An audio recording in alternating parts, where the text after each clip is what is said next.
father, William Blanchard, for unpaid wages, property damage, and stolen belongings. Court come to order. All rise. Have a seat, everyone. Hello, Judge. Case number 2028, Eliasoff Blanchard versus Blanchard. Thank you, Kevin. Welcome. Eliasoff? Yes, ma'am. That's you. How old are you? 19, almost 20. 19. Yes, ma'am. What do you do? I am a server. Since when? As of June of this year. This is your boyfriend? A fiance, yes, ma'am. Fiance. And how long has he been your fiance? For over a year. What does he do for a living? He is currently unemployed. When was the last time he had a job? That was about a year ago. What kind of work did he do a year ago? Warehouse work. Is there any reason that he hasn't worked in a year? He has concussions and back injuries. And From what? From car accidents. Does he currently have any lawsuits pending with regard to those accidents? No, ma'am. So the accidents were your fault? No, they were the other people's faults. The other people had no Sorry, insurance? the other person didn't have insurance at the time. So later on, he ended up stating that he did have insurance and got out of the ticket. Do you see a doctor regularly? Not anymore, no. I used to, though, until I ran out of my insurance for health insurance. And then the bill just kept stacking up on me. At that time, did you have an attorney? No, Your Honor. Did you ever have an attorney with regard to, did you ever consult an attorney with regard to these accidents? No. No. Okay, fine. Is there any reason why you're not working? Yes, ma'am. I have bad back problems that I've had for quite some time. I have 4 discs out my lower back. I also have knee injuries, shoulder injuries. I was pushing my body more than I should have been. I was over 300 pounds working in a heated environment, working every day, and I dropped all the weight, and then I ended up hurting myself even further from there. And then my doctor told me not to do anything over 20 pounds, so I went against her rules, and I did it anyways, and I kept injuring myself. What kind of work does your father do? He works as a U-Haul business associate and mechanic as well. When did you live with your father? I lived with my father in January, I believe it was 8th January of what year? of 2022, sorry. After you have been disabled all this time Yes. because of all the heavy work. Yes. Let me give a general outline of what this case is about. Yes, ma'am. You and your fiance were living where? We were living with my father, No, before you lived with your father. My father. her father. In what state? Wyoming. There come a time when your father either said it's enough or you decided that you were no longer happy in Wyoming? It was a conflict with his girlfriend that came about. Whatever it was. If it was a conflict with his girlfriend, your father told you to skedaddle. Yeah. Yes, ma'am. And you called your father. No, I didn't call my father. Who did? My father called me. You mean just out of the blue? Yeah, he does it at random every No. once in a while. He just called you at about the same time that your fiance's father told you to get out. Yes, is what I believe. Anyways, I've had a few concussions, Your Honor, and I don't remember a lot. Okay, we're going to get there. In any event, you had a discussion with your father that you didn't have a place to live, you didn't have a job, she didn't have a job, you had no money. Her father was kicking you out of the house, and he drove cross-country to get you. Yes, ma'am. In what month? It was in January. January of 2022. Yes, ma'am. How many miles did he drive to come and get you? I think 1,000 miles maybe. Each way? Each way, probably about 2,000 total, something like that. Okay, so he drove 2,000 miles to come and get you. Yes, ma'am. And then he brought you back to his house. Yes, ma'am. And you weren't working. Yes, ma'am. And the girlfriend wasn't working. Yes, ma'am. Okay, so if you weren't working, the girlfriend wasn't working, you had no money, so your father was taking care of your expenses. Yes, ma'am. Okay, good. And now you're suing him.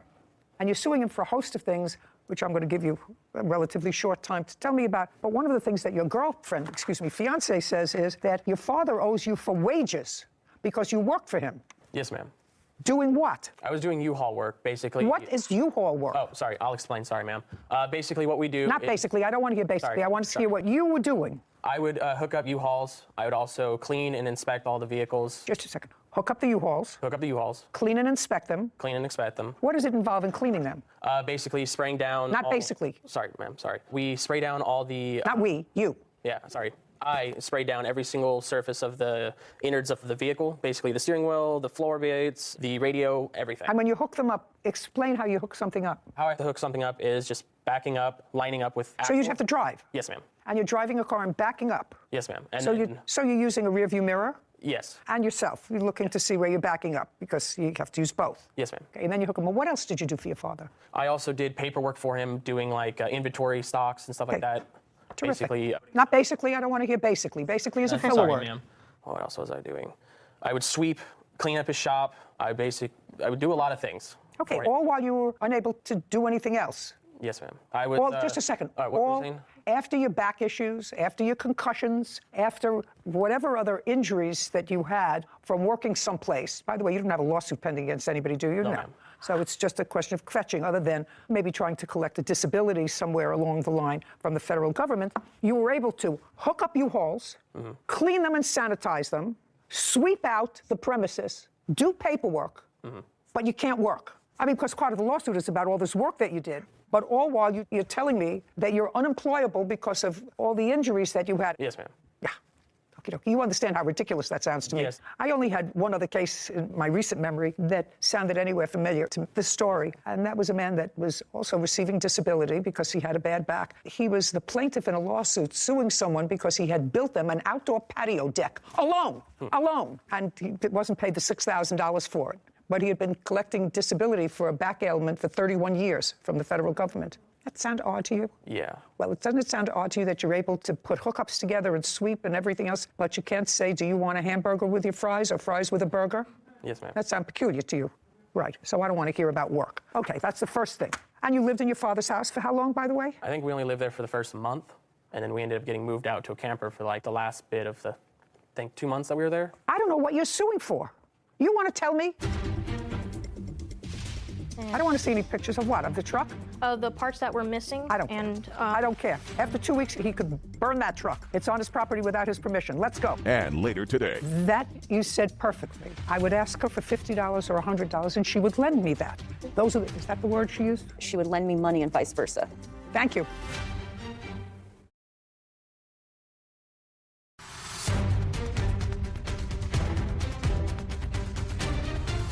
"19-year-old Kaya Eliasov and Brandon Blanchard claim Brandon's father, William Blanchard, owes for unpaid wages and stolen property.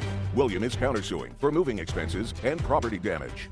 Now, I'm not entertaining your wages because you can't work. That's what he just swore to. He can't work. That's why he's unemployed. He has 4 disc problems. I think he said 4. Whatever. He can't work. Forget him now. I want you to tell me what you're suing this man who drove 2,000 miles to rescue you after your father threw you out. I want you to tell me what you think he owes you for. For the stolen property of my vehicle. What stolen property of your vehicle? He stole my toolbox with the key with it and also parts that went to my vehicle. Did you take her toolbox? No, ma'am, I did not. Next. What's next? Whenever I confronted him about it. About what? About the toolbox when we went to go get my truck, then he would say what he just said, that he never took it. But when I asked him where did the key go for it, he denied he would just ignore that fact. Well, it's not a fact. It's not a fact unless you can prove that he took your property. You said he just said to you, I don't have your toolbox. But my vehicle was on his property, in his possession. Okay, and that's what you have. Your vehicle, while you were living there, was on his property, and therefore he's responsible for the toolbox. Yes, ma'am. When he kicked us out and then told us to come back for the truck, he was going to give us 2 weeks to have it towed. Because the truck wasn't working, but he let the truck stay on his property for 2 weeks. Yes. What else are you suing him for? Just for the repairs on the vehicle. On what vehicle? On my truck. That whenever I went to go get the truck off his property after that 2 weeks, that's when the toolbox was missing, and I also looked under the hood, and there was wires hanging out, and those wires, I do have pictures. So just a second. Let me ask you this question. You said, you said he gave you 2 weeks to come and get your truck off his property. The truck was inoperable when you left it on his property. Wasn't running. No, ma'am. That's right. You did not come to get it off his property in 2 weeks. You came after the 2 weeks. Yes, ma'am. How much after the 2 weeks? I think just like a couple days after. We came back on April 23rd and we left the property April 6th. So it was after the 2 weeks? Yes, ma'am. Anything else? Yes, Your Honor. Well, let's get there fast because I'm quickly losing patience with 2 ingrates. Here's the pictures.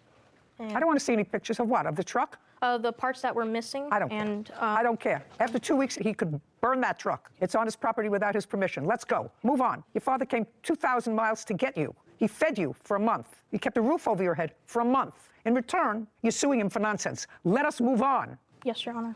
Anything else? No, Your Honor. Very good. Okay. Now, Mr. Blanchard. Yes, ma'am. You have a countersuit that actually you wouldn't have brought now because you didn't have an agreement with your son and his fiancée when you went to get him. How many children do you have? 8 altogether.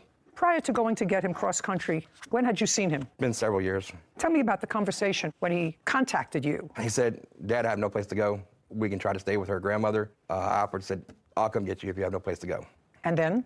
Within a week, I dropped everything to go get him. Now, when your son and his fiancée came to you, sir, did you put him to work in your business? Yes, ma'am. And how long was he in your business? Altogether, maybe less than 90 days. Did he work in your business after they moved out of your house? He says they only lived in your house for 30 days. They were in the house 45 days, and then they were left another 45 days inside of a camper.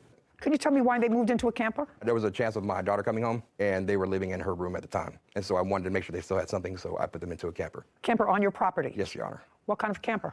small camper. So they used the inside of the house to shower and Yes, Your Honor. stuff, but they slept in the camper. Yes, Your Honor. All true? Yes, ma'am. Yes, ma'am. And he paid for the camper. He paid for the electricity, water, et cetera, when you were now. She wasn't working. Did he also pay for the food? Did you eat in the house or did you eat in the camper? No, ma'am. We were getting food stamps. So we paid for our own food, and we also helped them with their food as well. Why were you getting food stamps?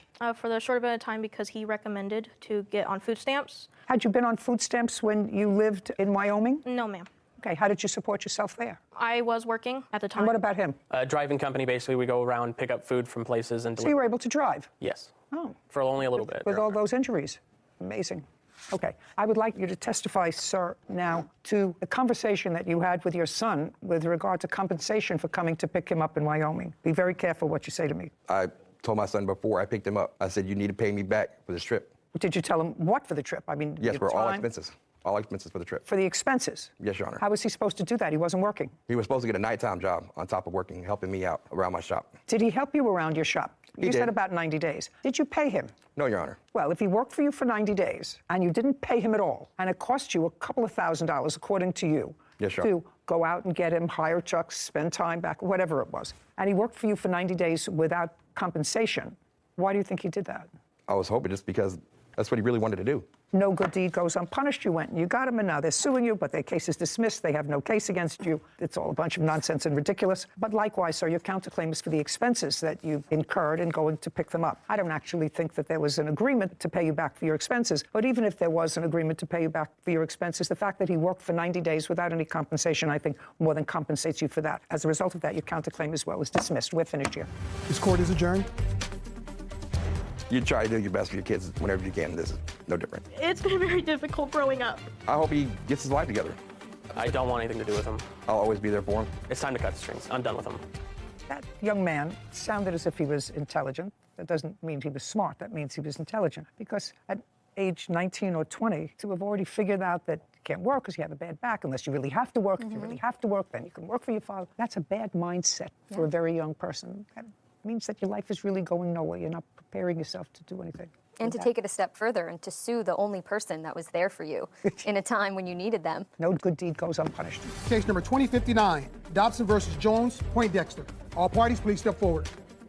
Clarissa Dobson is suing her sister-in-law, Kenesha Jones Poindexter, for a trip and wedding expenses.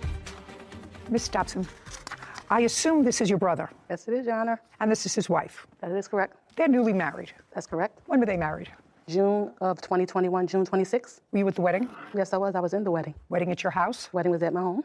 This is the unfortunate circumstance that I read in your papers, which I hope to be able to resolve quickly. You've known the defendant for many, many years. Yes, that's correct.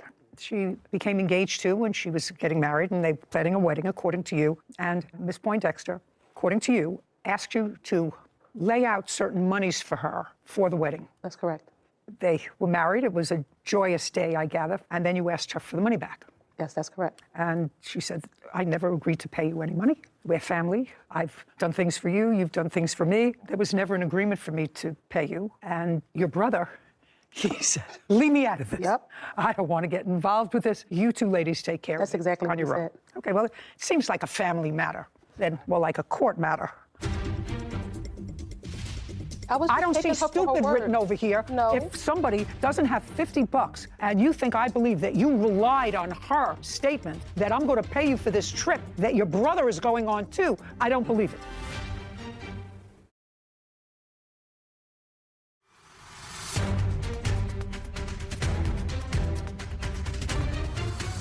Clarissa Dobson claims her sister-in-law, Kenesha Jones Poindexter, is responsible for trip costs and wedding expenses.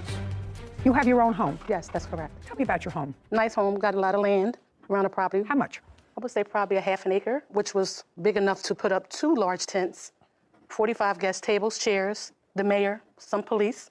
It was nice. And there were certain things that you paid for. Yes, that's correct. You paid for a photographer? Yes, that's correct. How much? The photographer was $300, Your Honor. Okay, what else did you pay for? Because the party was held at the home, the wedding, excuse me, all the events pertaining to the wedding party had to take place at the home. Like what? So like when we had our bridal shower meetings, because also Miss... Oh, you mean the meetings to plan the wedding? Right, to plan the wedding. I'm not interested in You're that. not interested in that? I'm not interested in that. Yeah, so far we have $300 for a photographer that you say you laid out. Did she lay out that money? Yes. Yes. Okay, what else? Her rides back and forth. I'm not interested in her rides back. Well, how was she going to get this? She's in Philadelphia. I'm in New Jersey. $300 for a photographer. What else? And just money she asked to borrow for the most part throughout the wedding. Just a second. So we have... How much and when? So far, $300 for a photographer. So on January 20th, Your Honor, we have $150. For what? She didn't say what it was for. It was for the wedding, though, because I have it here. Everything wedding is here. Well, did she ask you for this $150 on the phone, in person? She asked for it, like, over the phone, but then I sent the money, too. So anything that I sent to her, I always sent to her through Cash App because she's in Philadelphia, no car. Okay, then let me ask Ms. Poindexter. Ms. Poindexter, there would be no other reason for Ms. Dobson to send money to you through a Cash App during the wedding period other than for the wedding. Would that be accurate? Not in January, Your Honor. We didn't start planning our wedding until 90 days before June. So anything that happened in January had nothing to do with my wedding. Okay. Do you have Cash App statements before January? I have nothing before January. She has nothing before. I have everything Only from after. January on. Only after. So that would be for the wedding. We didn't start planning our wedding until about March. We got married in June. So what would she be sending you money for? It has been times, it has been times when I'll ask her for, let me get $50 or, it has been times if I didn't have it or I might need a car fare or something, and she would do that. She would lend me money and vice versa. No, I'm not talking about vice versa. I don't have the counterclaims. That you said perfectly. I would ask her for $50 or $100 and she would lend me that. Is that the word she used? Let's make sure I heard that right. She says, it has been times when I'll ask her for, let me get $50, or, there has been times. And you asked her why. She said, if I didn't have it or I need a car fare or something, and she would do that. She would lend me money and vice versa. Thank you. Lend me money. So, okay, now we're going to get to Ms. Dobson. How much money did you send her via Cash App? Because she's already just acknowledged that those were loans. So 150, 100. Let me have the dates. Oh, okay. Okay, let's go back. 150 on what date? January 20th. Okay, 100 on what date? February 11th. Next. March 8th, $50. Okay. April 4th, $100. May 11th, $20. May 17th, $25. May 22nd, $205. 15 on May 25th. May 28th, $45. June 3rd, $15. And I had a February 28th in here for $50. That was the first one. I'm sorry. Yeah, I had February 11th only. So you have another. Right, a February 28th for $50. Can I see all of those? Yes, ma'am. Here you go.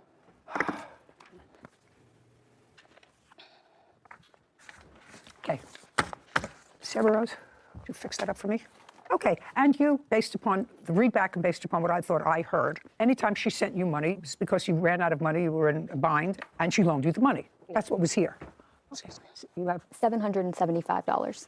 $775. Has she paid you back any of that money? No, Your Honor. Okay. Now, the photographer. I want you to tell me how it came about that you paid the photographer. Because Ms. Jones/Poindexter was waiting on unemployment to hit. And I'm not saying she wasn't trying to get the money up, because she was. But when the time came, this photographer guy needed to get paid, she didn't have the money. Want to tell me about the photographer? Yes, the photographer, I believe I was short like $300 and Clarissa did put the rest of the money. Why didn't you pay her the $775? I don't believe I owe Clarissa. Well, you just told her that she loaned you the money when you were short, and she wired it to you or did whatever they do in a Cash App. I don't understand all of that. You said it was a loan. Is there any reason why you didn't pay her back? No. Okay. So far I have $775 and $300. Next. Okay, so now we have the trip. They are the godparents of my twins. Yeah, Anna, we were inseparable. Okay, they're the godparents of your twins, your twins. Came time for their birthday. She said... Month and year? April of last year, 2021. Okay, April of 2021. Right. So in the process of planning the twins' birthday, Ms. Jones-Poindexter said, I would like to go. I'm just waiting on the unemployment, pandemic money, all that to hit. When it came time to go, they didn't have the money. You're talking about the defendant and your brother. Yeah. They both went. Right. So just a second. They both went. They both went. That's correct. And what kind of work does your brother do? He was a chef at the time. So he was working? Yes. And she wasn't working? Yes. Can I say something? You can say whatever you want to say. You know where I'm going, don't you? I know where you're going. Okay. Like I said, we were inseparable, right? I don't care. I don't care about the social aspect of this. Okay, but certain things she just didn't want to let him know she was doing, because at the end of the day, she thought she was going to get this money. Miss Dobson, I don't care whether you say she didn't know what she was doing. You were already in a place where on January 20th, she didn't have $150, so you sent it to her. On February 11th, she didn't have $100, you sent it to her. On March 8th, she didn't have $50. You had to send it to her. So I don't see stupid written over here. No. If somebody doesn't have $50 and you think I believe that you relied on her statement that I'm going to pay you for this trip that your brother is going on too because his godchildren are celebrating a birthday, I don't believe it. So let's just forget a trip. $775 is what she says she owes you because she says it was a loan. $300 for the photographer. You have the pictures? Yes, ma'am. And I don't hear anything from you suggesting to me that this $300 was a gift. I honestly did believe that she was doing it for our wedding. Okay, good. 1075, judgment for the plaintiff. Thank you very much. So, Your Honor, what Court is about adjourned. That's it. It's just a sad situation all the way around. That's probably how she feels right now. I love my sister-in-law. She loves me and I love her. So what? Honestly, I just want to be able to see my godkid. I'm sure we'll be all right. It's always unfortunate and sad when nice occasion turns sour by one thing. Yeah. And I thought the brother/husband was The smartest one. the smartest one. I'm staying out of this Yeah. between my sister and my wife. Yep. The safest place he The could be safest- was right where where he he was. sat. Just unfortunate. I mean, families squabble all the time, but just to bring it into a legal system, there are ramifications for that, that sometimes your anger or emotions can get the better of Yeah, you. that's true. But to take it to a filing stage and to use the court system, that's just the next level that I feel like most family members don't Come need. to. Yeah. Rosa Brooks is suing videographer Garrett Manny for unfinished video services. Court come to order. All rise. Thank you. Have a seat. Hello, Judge. Case 2089, Brooks versus Manley. Thank you. You're welcome. Ms. Brooks, you are a realtor. Yes. And you also decided to go into the business of buying houses, fixing them up, and flipping them. That's correct, Your Honor. When did you decide to do that? I started my company in 2017. Was that just a real estate company, or was that the company that bought houses and renovated them and sold them? Which one? That was my company that I started for flipping houses. Do you have a partner in that business? No, it's just myself. From 2017 until now, how many houses have you sold and flipped? This will have been my third one. The house that we're talking about now. Yes. And when did you purchase that house? I purchased it in March of 2020. How much did you pay for it? $200,000. This is what the case is about. For that house, just that house, you commissioned Mr. Maney, Yes, ma'am, Your Honor. and you're a videographer, Yes, Your Honor, photographer and videographer. to video for the purposes of advertising the project from start to finish, what it looked like when you purchased it, and sort of ongoing throughout the process, taking video of what you did to change cosmetically the inside and or the outside of the house. And you had an agreed price with him, which you paid. How much was that? $1,919. And it is your claim that since Mr. Maney did not finish the project and did not take the end product of what the house looked like when it was finished, you acknowledge he did come at other times and took video of what the house looked like at the beginning and the middle. Is that correct? That's correct, Your But Honor. didn't do the video of the end, that you want your entire $1,919 back. Yes, Your Honor. Whatever he says. Mr. Maney says that you were difficult, that it was impossible, the job was supposed to take 4 months, it took almost a year, he didn't sign on for that, which may be. But more important, is there a video? Do you have a video of what he took? Do you have a video of what you gave her? I have in my Google Drive a ton of video of what I've taken, but at the end, I have evidence showing we had scheduled for me to come in and do that final video. Everything was on point. Then she tells me here, No, it's going to be just completed. a second. Oh, I'm sorry. going to let you have an opportunity Okay, sorry, Your Honor. to tell me what your defense is to this case, if you need one. I just want to see some video of what you took. Doesn't anybody have that here? I mean, if 3/4 of the project was completed with video, and the only thing, according to you, that he didn't do was the end, that's what you just told me, correct? Yes. Okay, so did he give you the video that was done? I got nothing, Your Honor. Your Honor, she has had access to the Google Drive with all of the video components in there. I cannot complete the final edits to put everything together until she completed things on her part, which was never done. You mean which was spoken about from the beginning. completing things on her part meant completing the house. Completing the house, talking points. Okay, to go but through. video is completing the house. That's part of it. Part of it, and the other one is audio where she tells you what's been done. Yes, Your Honor. I'm just thinking out loud. Why didn't you do that yourself? Your Honor, I never had a video to be able to go and do my...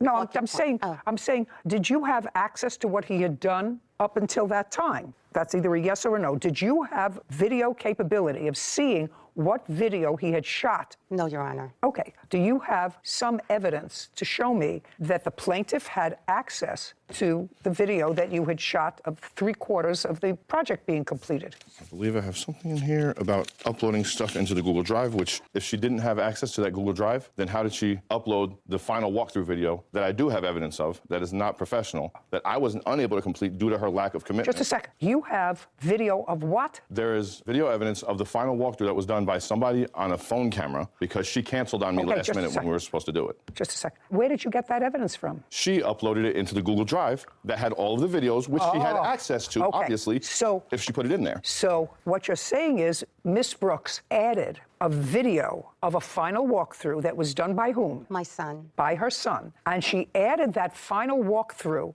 to the Google Drive, and therefore you were able to get it. And she tacked that on to the work that you did complete. Is that what you're telling me? All of the rest of the videos are in the same Google Drive. It's in the same yes. Google Drive. Which she had access I to got the it. entire Now I'd like to see the video. Which is not professional quality. Shh.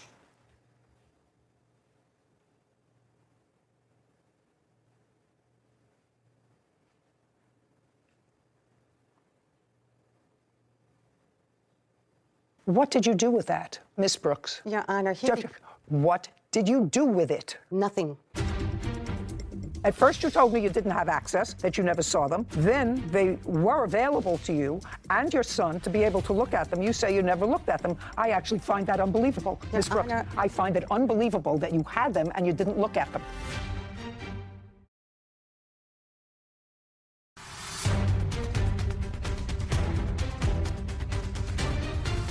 Rosa Brooks claims videographer Garrett Manny did not finish her home renovation video. You didn't send it to him. There's no question you didn't send it to him. He requested... You did not send it to him. No, I didn't No, my son sent it to him. How do I know that? He requested it from my son because he asked me to, but I did not know how to forward it to him on the format that he was requiring. I also have tried to meet with Mr. Manny to have him upload or transfer all of the video that I videotaped of when he couldn't make it to his office so that he can upload it onto his computer so he can edit it. He never gave me an edited copy of Just a second. Ms. Brooks, is what you're telling me you have never seen any video of the 3/4 of the job that you acknowledge that he did? Are you telling me you've never seen any of those videos? Never seen any of those videos, Your Honor, only when he was recording it at the property. Mr. Maney, you wanted to show me something. Yes, Your Honor. Well, there's... At the beginning, when we started. A few things here. First of all, you have on your Google Drive yes, Your Honor. all of the video that you took. Yes, Your Honor. And you currently have it. Yes, Your Honor. Is there any way that I can see any of it? Absolutely. I also have another video that shows real estate videography work that I've done for other clients. I'm not interested. Okay. I'm not interested in that. You should also be able to see on the Google Drive who has access to it. Oh. I removed the access when this case came up because I didn't want, at this point, I don't trust the plaintiff. So I removed her access so that she couldn't go and delete the videos and try to claim that she never had access. To them. Got it. Let me see. Give the phone to Sarah, please, Kevin. There it is, flip videos. That's all the different files with all of the different videos. And there may be something that you can push in there to see when people had access at one point, because I had access for herself as well as her son. And she has prior uploaded videos into there herself. There's more than 30 videos in here, and those are just I files. see the two little people on Google Drive, which usually indicates that it's shared with more than one person. Is it currently shared with anybody other than the defendant? He said he took her off the shared access. Rosa Brooks does have access to all of the videos. She does. Your Honor, can I explain why he set up that folder? Because I also took video myself to upload onto that. He showed me how to do that. He told me that you also did, but he said that this file also includes the video footage that he took. Yes, but it was never edited, so I can do voiceovers. Just a second. I asked you a specific question, Ms. Brooks. I said, did you ever see any of the video that he took? Your answer was no. No. Correct? Correct. Well, the fact that you didn't look at it, I don't believe. I find no validity to why, if you had it and you were coming to court today and you were dissatisfied, why you wouldn't look at it. You had your son have access to it, and I don't know how old your son is, who took the end video. I'm going to look at some of it. But it's clear to me that Mr. Maney performed a substantial amount of work for you. Clearly, $1,900 worth of work. Clearly. So what happened at the end that caused you to have your son do an end look at what the place looked like? I don't know why, but Mr. Maney said that he has an email from you that I'm going to look at now. That would sort of be dispositive of what happened at the end run of this case. Well, Sarah, could you give me just one look at his? Sure. So he has all of these different files for different sections of the home, driveway, fireplace, and if you click on them, these are all of the videos taken for flooring. And if you click on this, it's a video of them doing flooring, and you can see who has access to the clips. Her son, Jeffrey and Rosa. And the owner is the defendant. Okay, got it. And there's probably over 50 videos in the file. So that you and your son had access to these videos over an extended period of time. The fact that you didn't look at it, that's not my problem. Your Honor, my son did that video late at the end, towards the end of What I'm telling you is you had access to these videos. Well, at first you told me you didn't have access, that you never saw them. Then they were available to you and your son to be able to look at them. You say you never looked at them. I actually find that unbelievable, Ms. Brooks. Honor, I find it unbelievable that you had them and you didn't look at them. I didn't feel it was a need to look at them, Your Honor. I was anticipating going up to Mr. Manny's office, so once he edited, I could do the voiceovers on them. Okay. There was no real Ms. Brooks, purpose. I don't believe that you didn't look at them, madam. This was a $200,000 investment that you made, and this was a project. The first time that your business had done it, I don't believe that you didn't look at them. How much did you sell the house? That folder for me to put my videos into. How much did you? You're trying to talk over me. That's Your not Honor, happening. I'm not You doing- sold the house in what month and year? The house closed on January 2022. And what did you sell it for? $555,000. So you made $350,000. No, Your Honor, $270,000 went into the house renovation. Just a second. You sold it for $350,000 more than you paid for it. Your Honor, I use hard money, and there's lots of. Just a second. I know you're arguing with me. You bought it for $200,000. You sold it for $550,000. Yes. My math is not great, but that's a difference of $350,000. That's all I said to you. I said you bought it for $200,000. You sold it, and the difference between the purchase price and the sale price was $350,000. Yes, that's correct, Okay. Your Honor. So even if you made in those few short months $150,000, you didn't do the physical labor on the house. You had workmen do the physical labor on I the did house. some of it, Your Honor. Well, you made a handsome profit. I want you to tell me what you think his work is worth.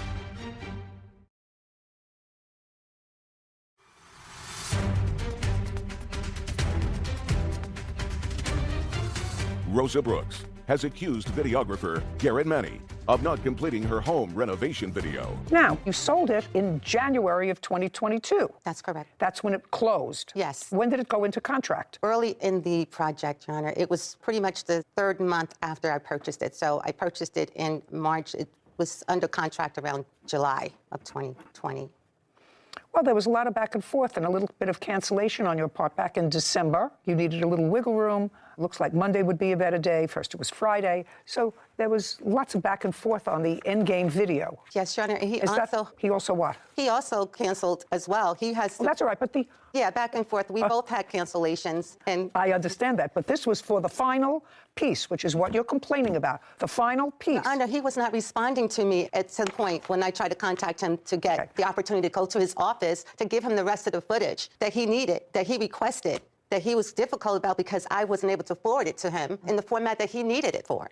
I offered to come up to his office so that he can, transfer it from my phone. I'm going to ask you a question, Ms. Brooks. I just want to see what I'm dealing with. Yes. How many files of video did he have? Oh, I can't tell. You told me 30? There's at least 30. I had tons of video myself in there that I uploaded that he taught me how to put into the folders. A lot of those videos are my videos that he didn't take. I don't care. It was on the same thing that you could have looked at and told me that you didn't, which I don't believe. So I want you to understand that. He was involved. There were 30 files. I want you to tell me, how much do you think that on a time basis Mr. Maney is entitled to? You paid him $1,919. He did clearly countless of hours of videoing your project. At the end, it turned south, and the videos were available to you. I want you to give me a figure of what you think is fair. Fair. I don't have a figure that I think is fair because, first of all, he spent 10 minutes on each visit, first of all, to do his filming. Where does he live? Second, he lives like the next town over from me. Just a second, so he has to get there. Yeah. I want you to think, Ms. Brooks, I want you to think of what you personally did to make a profit of $350,000. Your Honor, I didn't profit that amount. I'm telling you, that's the difference. You may have spent money in renovating the property, but that's the difference between what you purchased it for and what you sold it for, $350,000. So the sweat of your brow, your work ethic is worth something. So even if you made in those few short months $150,000, you didn't do the physical labor on the house. You had workmen do the physical labor on the house. I did some of it, Your Honor. Well, maybe, but you made a handsome profit.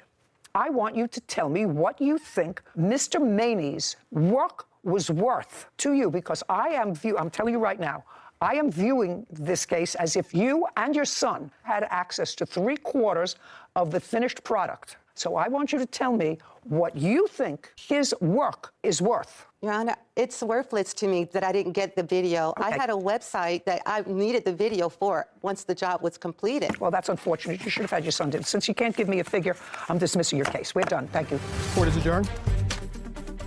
First of all, I paid him for something that I never got anything for. They had access to the files the whole time. And as far as him saying he uploaded some videos, The only reason I wasn't able to get the final video yes, they were uploaded, but I never got a chance to really review them. is because she canceled on me like 12 hours before we were supposed to do it. I was not anticipating on reviewing anything that was not edited. It was her lack of put together a commitment. Not to pay for anything up front until the project is finished. You just can't make everybody happy, but Don't trust anybody. this is the only client I've ever had that was not happy. That says something. I love Google Drive. They leave a record. You can see who started the file, who shared the file, who has access to it, who had revoke access. So I could see as soon as I logged in, he was very organized. He had different areas of the house labeled, individual videos of flooring progress. All of those were owned by him, shared with the plaintiff to be able to view them. So I don't understand why people lie about things that are so easily to be fact-checked. And did it make sense to you that if you had this project going and it was the first time that you were memorializing one of your flipped houses, although she had two before, that it was something that she was interested in? I know for myself on Google Drive, you get emails when things get uploaded. I would have been checking the second that the video got It doesn't make sense uploaded. that she didn't look at them. No, not at all. There were some videos that she potentially did add to the Google Drive, so I did see some of those. Well, that's so interesting, because in order to be able to do that, you have had to to have know access. that. Right. Didn't make sense. Not only didn't it make sense, but she had an end video, and it was clearly from the emails back and forth. She would make a date and then say, you know, her buyers aren't exactly ready. She needs a little more wiggle room. Could you make it this? She made it. Anyway, I found it sort of unbusinesslike. Did not say. Somebody did work, clearly spent hours videotaping for her. So if you didn't get your final video, but 3/4 of it was finished and could easily be edited by anybody, to find the work he did worthless. I feel like it was a little bit of buyer's remorse for the video because she was intending to use this video to maybe attempt to sell it. And I presume it was to try and sell the home or her business as a flipper. Her business But as a flipper. I feel like she found the buyer for the house and said, man, the video is not really worth anything to me anymore, and just didn't want to pay him. She had paid him. She wanted it back. Yeah. It was great. Catherine Smallwood is suing her neighbor, Nathan Moon, for vet bills from a dog attack. Court come to order. All rise. Have a seat, please. Hello, Judge. Case number 2034, Smallwood versus Moon. Thank you. Thank you. Ms. Smallwood, you and the defendant are neighbors. Yes. You probably share a common area either in the front or the back. You have small dogs. I think you have a large dog or two. Two of them, yes, ma'am. Yes, ma'am, two of them. And it is your claim that one of his dogs attacked your dog on your property. That's the dog was injured. You want the defendant to be responsible for the vet bills that you had for your dog. Yes, ma'am. How long have you been neighbors? I've been living in the neighborhood for 23 years. And what about you, sir? Two. Do you own your own home? Yes, ma'am. And you? I rent it. Are you familiar with Mr. Moon's dogs? Not at all, sir. Have you ever seen them before? No, ma'am. You mean in the 2 years that he's been there, prior to this incident, you've never seen his dogs? They live in the back cul-de-sac from where I am. Do you have adjacent property? No, ma'am. He lives maybe about, I want to say almost a mile. Really? Mm-hmm. Is that correct, sir? I guess so. I don't know exactly where her house is either. Well, so you don't have adjacent property. We just live in the same neighborhood. How did your dog get out? Is not an answer. Yes, ma'am. So the one... Try to speak up. I guess it jumped over the fence. What kind of a dog is it? A pit mix. On what day did it jump over the fence? About 2 months ago from today. Has it ever jumped over the fence before? It has. Then you don't have a big enough fence. Well, she climbs the fence. It's not that she just hops over it. She actually literally climbs it. Then you keep her inside. Then you keep her outside if she wants to be outside, and you keep her on a chain. Yes, ma'am. Because if you were aware of the fact that your dog can get out from over the fence, then the dog is not in your control. Correct. On what date was your dog injured? May 10th. Of this year? Yes, ma'am. Did you see the incident? I didn't see it right away, but as I set the dogs out to use the bathroom, went back in the house, put some clothes on, heard a commotion, went back outside, and that's when I seen the first attack. And I yelled at the dogs, and they took off running down the street. How many were there? 2. Were they pit bulls? Yes, ma'am. It's to my knowledge. What color were they? White. Is that the color of your dogs? Yes, ma'am. And they were together? The two of them were together? Yes, ma'am.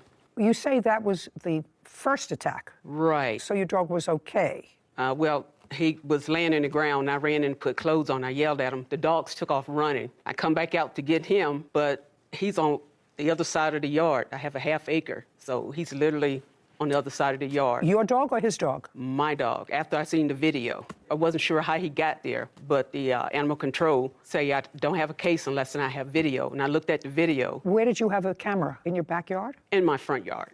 It's in You the have front. that video here? Yes, ma'am, I do. I'd like to take a look at it. Is that your yard? Yes, ma'am. And that's your dog, sir? That's my little one, the black and white.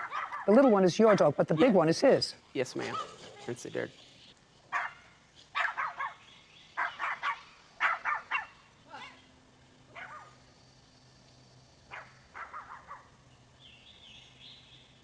You understand what the problem is? Yes, ma'am. Okay. So why don't you, Mr. Moon, tell me what the problem is? So I think she was there to prevent it, for one. So there's other videos too, but she came out, she shushed my dogs away, they ran off, and then she went back inside and left her dogs outside with no leash or fenced in. That's in her property. I went back. How do I know what, That's her property. How do I know that's her? There's no property lines or nothing? No, that's her property. Okay, well. That's her property. You live a half a mile away. Her dog could have ran out of her yard. He was like halfway out in the yard or field or whatever that was. You know, I mean, her dog came out barking at my dogs. And if he really would have wanted to hurt the dog, then he could have killed the dog if he wanted to. I feel like he was more Just a second, more playing. Just a second that's an interesting statement. He could have killed her dog if he wanted to. Right. That's an interesting statement. Did you see her dog? You know what kind of dog hers is? No, I mean, it's a little Schnurdicker. Right. Right? Little one, maybe 5 pounds, maybe 6. 3. 3 pounds. Okay. You think that if her dog, and then you've got a little Pekingese? That's Pomeranian. Pomeranian. Yeah. It's got a little Pomeranian. Do you think that if those dogs got out from their fenced yard, like your dog, do you think if they came across your dogs, they could kill it, or both of them? You think they could? No. Okay. Let's take it a step further, Mr. Moon, because you're not giving me the answers that I want to hear. So let's take it a step further. Do you think that if Miss Smallwood's 2 little dogs got out, like your dogs got out, and they came across a toddler playing in their backyard, do you think her 2 little dogs could kill the toddler? Probably not. Could yours? Probably so. Probably so. So do you think that you have a greater or a lesser responsibility as the owner of dogs that are capable of killing a human being? You think that you owe a lesser or a greater responsibility to society as a whole to make sure that those dogs are within your control all the time? You want to be a fool and own dogs that are capable of killing, you have to be responsible. Just as if you had a wild tiger, you wouldn't leave it out in the backyard in a fence that it could climb. And later today. Is that what they call it, installation? Yes, ma'am. Usually refer to furniture as installation. I never knew that they referred to a wig as installation.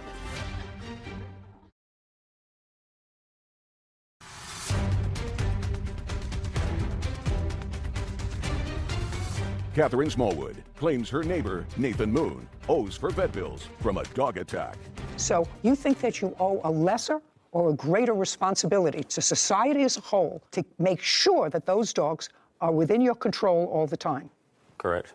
Well, since then, And what you told me, I'm still venting, because for those people in the world that decide that dangerous dog breeds, those dog breeds that have been deemed dangerous in every state in the United States, and insurance companies won't insure you if you have certain breeds of dogs, and yours are within that little group of dogs.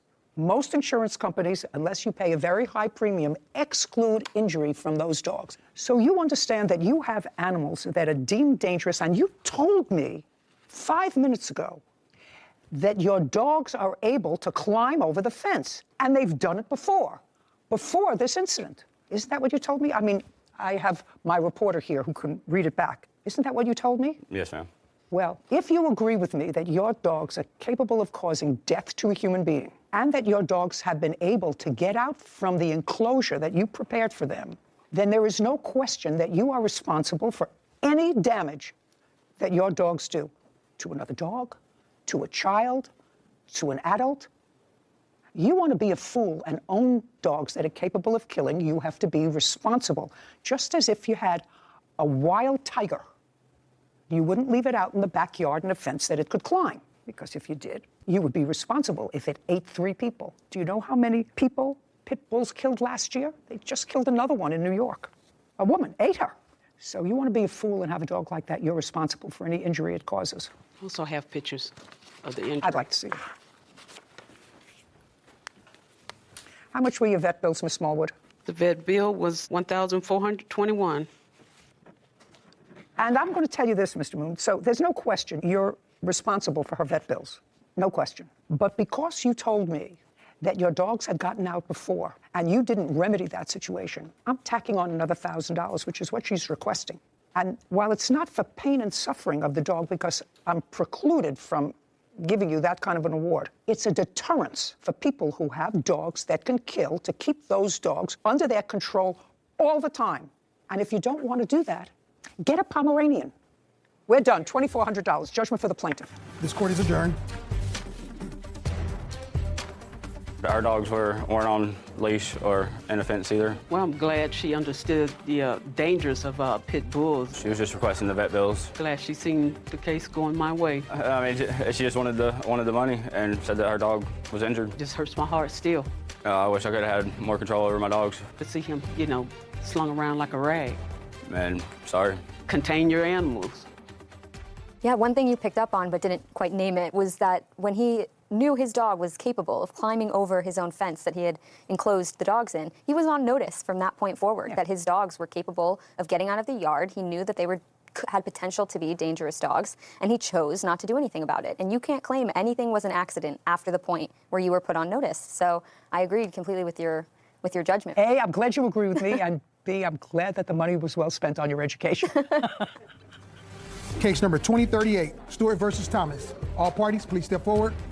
Precious Stewart is suing hairstylist Karani Thomas for damages from a wig installation. Ms. Stewart, you're complaining that the defendant who tried to restyle or reinstall a wig that you had recently purchased did a terrible job. And in addition to doing a terrible job, she tried to fix it, and then she didn't return it to you. Exactly. So you want the cost of the wig. And the install. And what? And the install. And the $200 that Yes, you ma'am. charge you for the installation of the wig. Is that what they call it, installation? Yes, ma'am. Usually refer to furniture as an installation. I never knew that they referred to a wig as installation. Okay, you purchased this wig when? I purchased the wig on February 12th. Of what year? 2022. Can I see the receipt? Yes, ma'am.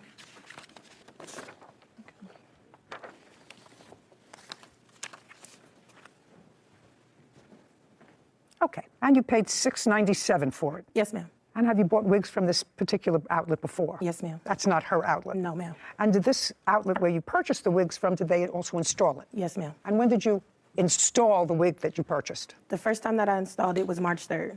What did you do with it between the 12th and the 3rd?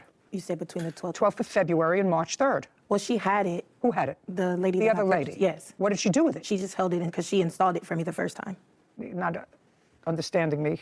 You purchased it on February 12th. Yes. Did you use it or did you not use it between February I didn't 12th use and it. March? Didn't use it. So the first time it was installed was March 3rd. Yes, ma'am. And you have other wigs? Yes, ma'am. That you use regularly.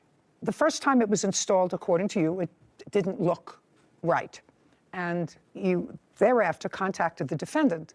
Had you ever used her services before? No, ma'am. How did you know about her? She did a fashion show with me and another girl before, and she was a model. That's how I was introduced to her before. We proceeded to follow each other over social media, so I was, watching her do hair and post her videos and stuff, so that's how So you contacted her on what date to do a reinstall? I believe it was... It was like March. March, no, it wasn't. In the month of March? Yes. The same month that you had it initially installed? It was the end of March. But the same month? Yes. And you went to her home? Is that where she operates? Yes, I gather that you were in her home. At the time, yes, she used to work inside a studio. What I read in your complaint was when you left, you noticed that the installation had left certain, according to you, bald spots Yes, in ma'am. the netting. Yes, ma'am. And you contacted the defendant. Right away. Do you remember that call, Ms. Thomas? You had a dissatisfied customer who wanted her money back. Right. What did you do with the wig? Because you now had the wig. Right. I reconstructed the wig. So after we What did you do with it? She told me she sold it. Sorry. I didn't ask you anything.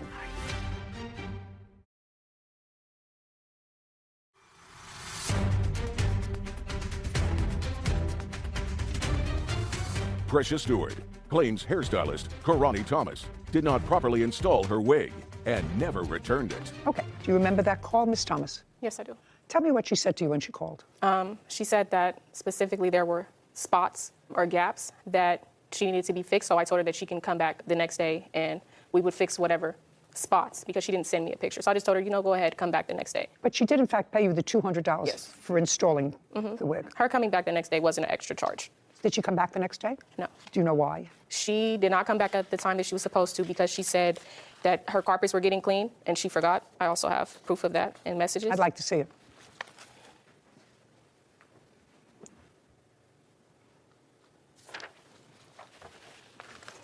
Thank you.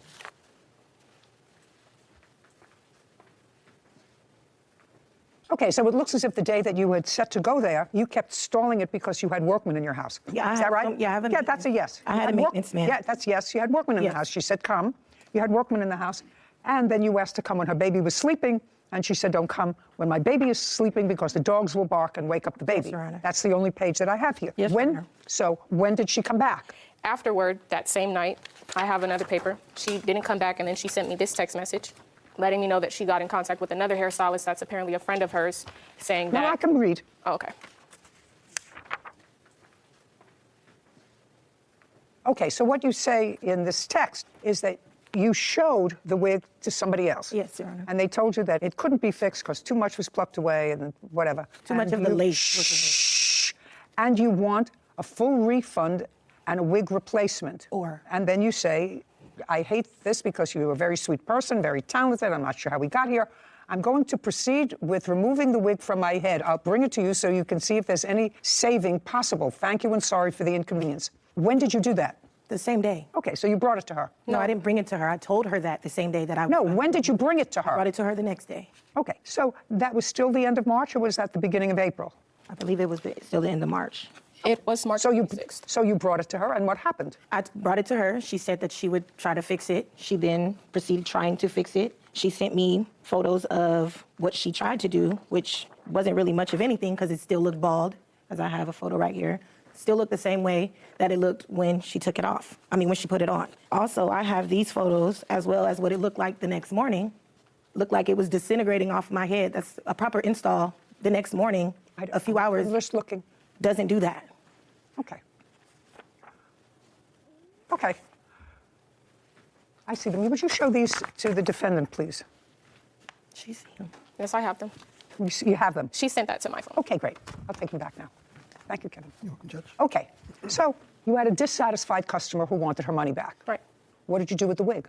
Because you now had the wig. Right. I reconstructed the wig. So after we What did you do with it? She told me she sold it. Sorry. I didn't ask you anything. Sorry. What did you do with the wig? It had been over 2 months since we had in contact with each other. I just got rid of it. How did you get rid of it? I threw it away. Why?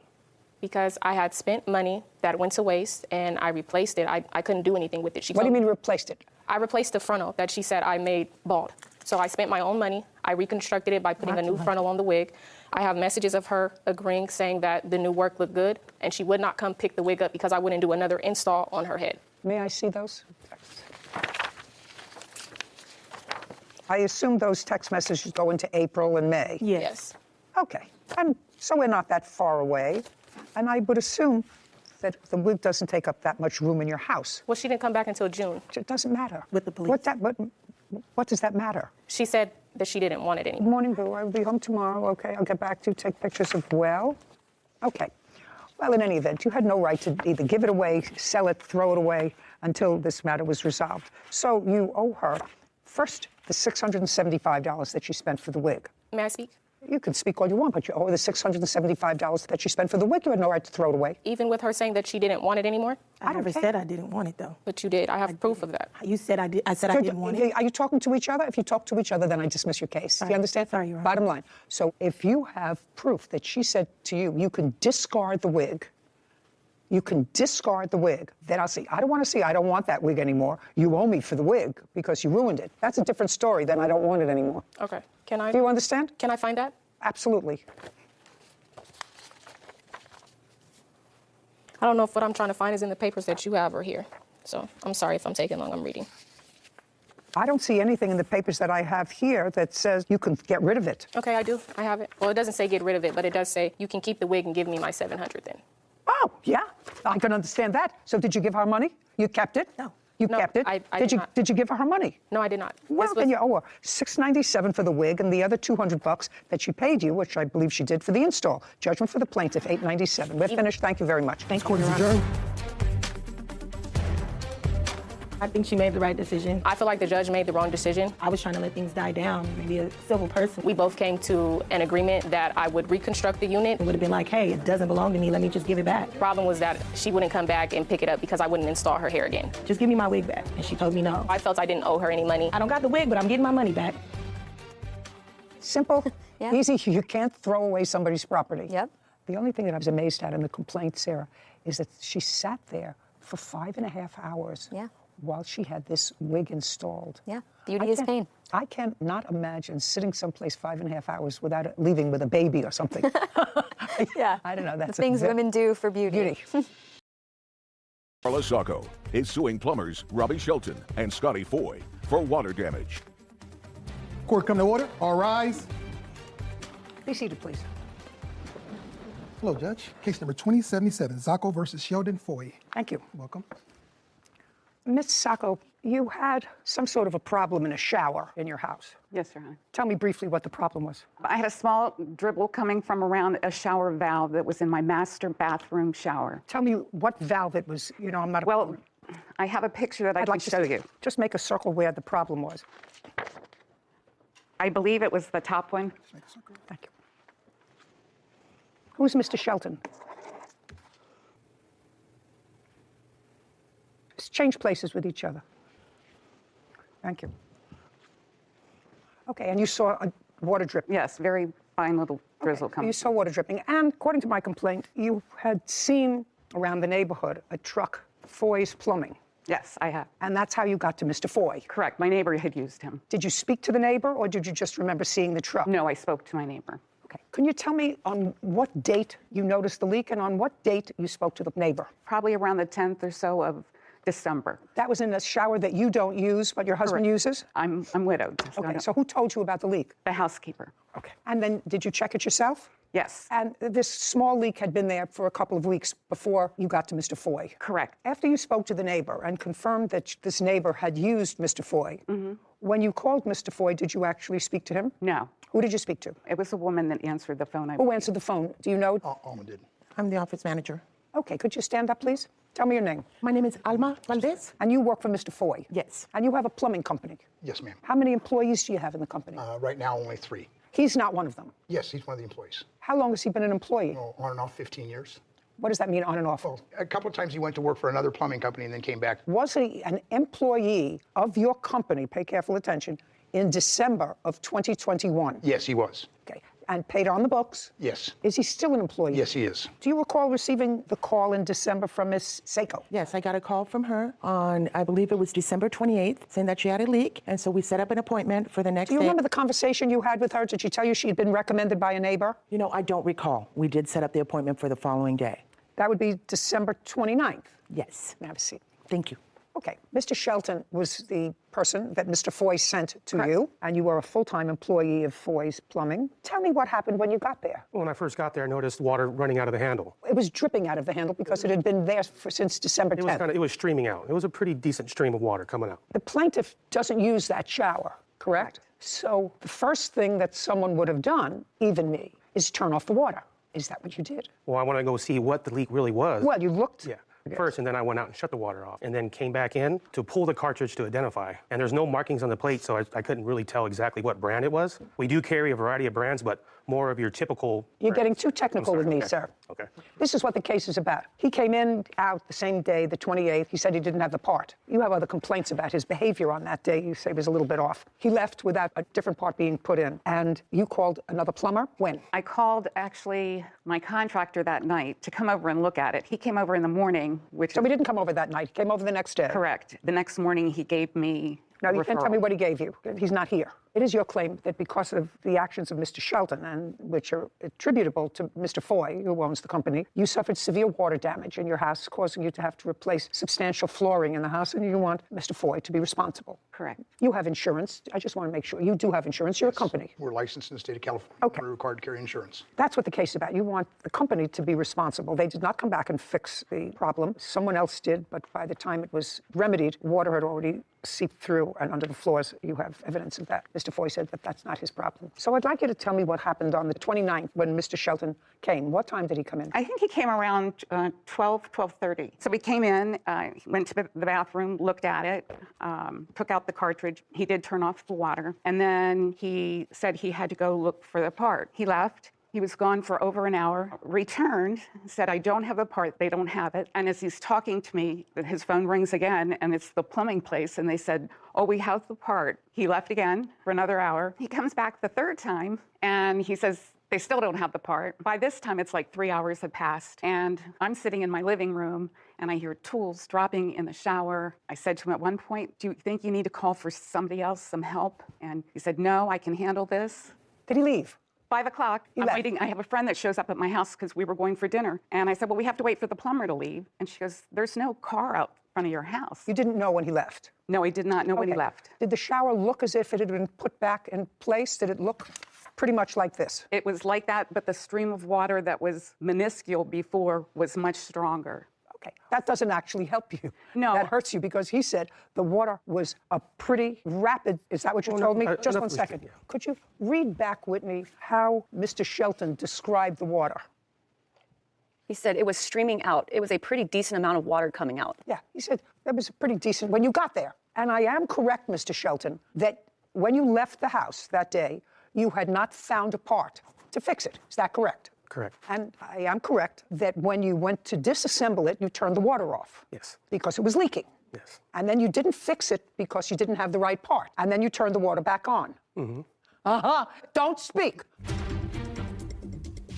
Did you tell her that those were her options? Yes. It was still No leaking. way. It would still be leaking. No way did you say to her, this shower is still going to be leaking.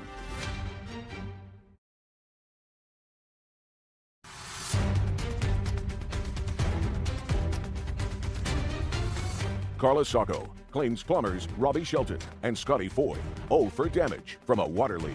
Now, when you left on the 29th without having put in an appropriate part because you couldn't find it, this leak, which caused you to turn off the water because it was a pretty significant leak, you turned the water back on. The reason why I turned the water off, because you have to take the cartridge out. If I left the water on and took the cartridge out, Listen, Mr. Shelton. I know, that's Mr. why I Shelton, turned the water Mr. off. Shelton, you're not being a two-process thinker, sir. Let me explain something to you. I came to California from Connecticut to the place where we live in California. I walked into the master bath, to the toilet, et voila, I see a puddle of water around the toilet. I say to myself, Self, you went to law school. You don't know what this is. But it's not a leak that's coming from the back. It's a leak that looks like it's coming from the bottom. So I called engineering. Fortunately, I live in a place where somebody will come up. They came up right away. The first thing they did was turn off the water. Smart, just like you did. Then they opened up the problem, looked at the problem, and said, we need a part. Unfortunately, those are not the same parts that we keep in the hotel. We'll have to order it. Turned off the water.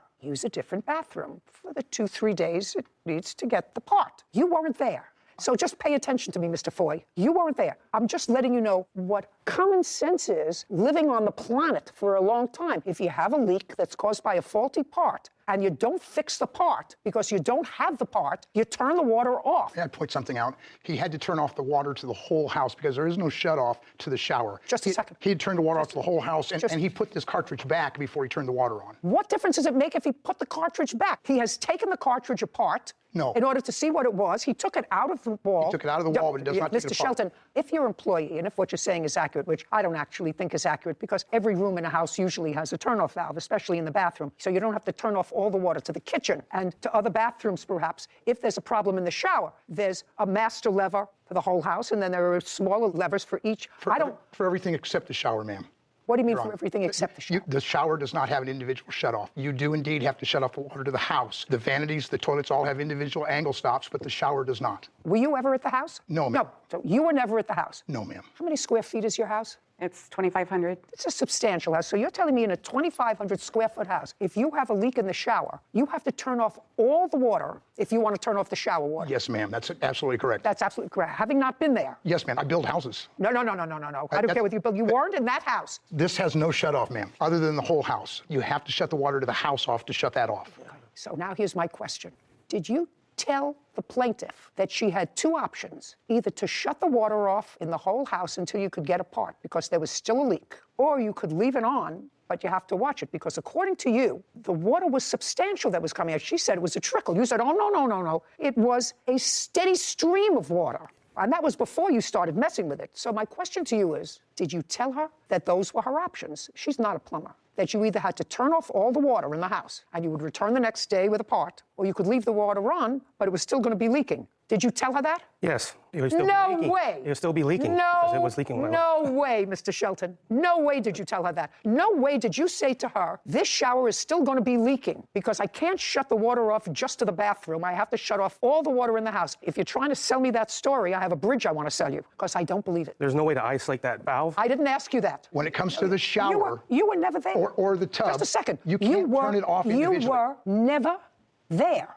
I have this question for you.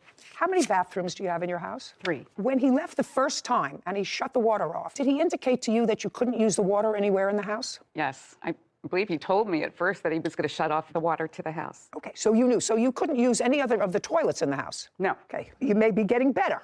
When he left, did you use the bathroom? The answer is yes. Yes. So you knew that the water had been turned back on? Oh, absolutely. In the house. Just a minute. So you knew the water had been turned back on in the house, even though he didn't tell you I'm turning it back on. You knew. And you knew that he hadn't fixed the problem. Correct. So you knew that you better watch this, which is why you called your contractor to come and look at it. Correct. You're getting better, Mr. Foy. You're coming into a better place, you see? Things work themselves out. Now, you know that the water is still dripping. You know that there's still a leak. Correct. You know that if you use the water, that water is still going to be a steady stream coming out. You didn't get another plumber there until when? The next morning. Well, that's your contractor. You said he came the next morning. No, I got a plumber there the next morning. Okay. And they came, and did they fix the valve? They had to open the wall to cap off the hot and cold water. So it was a big job. It was huge. I neglected to say it in the beginning, but when he took the shower valve off, he looked in the wall and he said, it's dry in there, you're lucky. So that next morning when I walked into the master bedroom and I was walking in wet, I did call the Skywick. Now tell me where you felt it when you walked into the master bedroom. Do you have wood floors there or carpet? It's all wood. And it was right as I got to where the bathroom and the master bedroom meet. There's no door. So it was outside that it was wet? I thought my dog had an accident on the floor. And prior to the 29th, it's not getting to look good for you again. Prior to the time, Mr. Shelton. May I clarify? The room that she's talking about, the shower's here. Robbie's working in the shower where it's all tile. You weren't there. And we never went into her bedroom. Yes, you did. You have to. You can't tell me that because you weren't there. Is the bathroom adjacent to the bedroom? So to get to the master bathroom, you have to walk into the master bedroom and make a left. Okay. Now, Mr. Shelton, you recall saying to the plaintiff, when you looked in the wall, you're lucky it's dry in here? I said it looks dry. I'm not an expert. Just a second. Mr. Shelton, you wouldn't have said to her, it looks dry in here, I'm not an expert. An expert on water damage. Say? Yeah, I didn't, you can't really see into that wall because it's tiled, right? You can't really look into the wall unless you open it, but there was no reason for me to open it. Evidently, you're wrong. Either you were wrong that it was dry, or when you put things back together again, something didn't work. After he touched it, it was no longer leaking in the shower. Now it was going through the wall. I'm just telling you, that's the time sequence, unless you believe in miracles.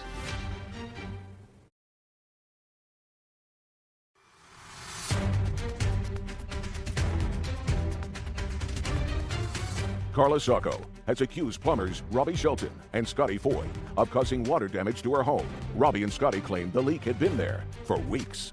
Mr. Foy, you have a lot to say for someone who was never there. Someone who's been a plumber for 40 years. Just a second. I've been alive with houses for longer than you've been a plumber, right? And there are certain things just from being on the planet.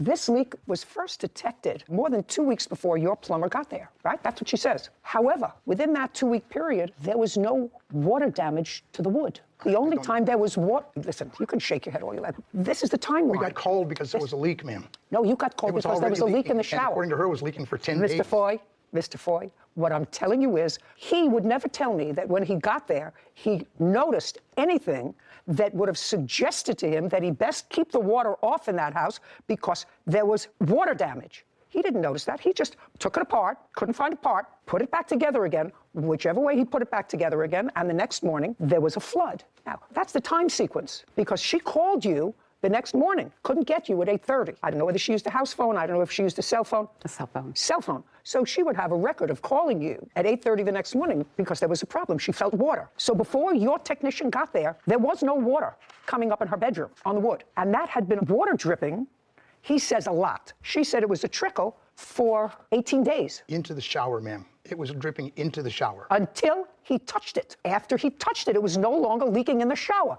Now it was going through the wall. I'm just telling you, that's the time sequence, unless you believe in miracles, things that, just happen.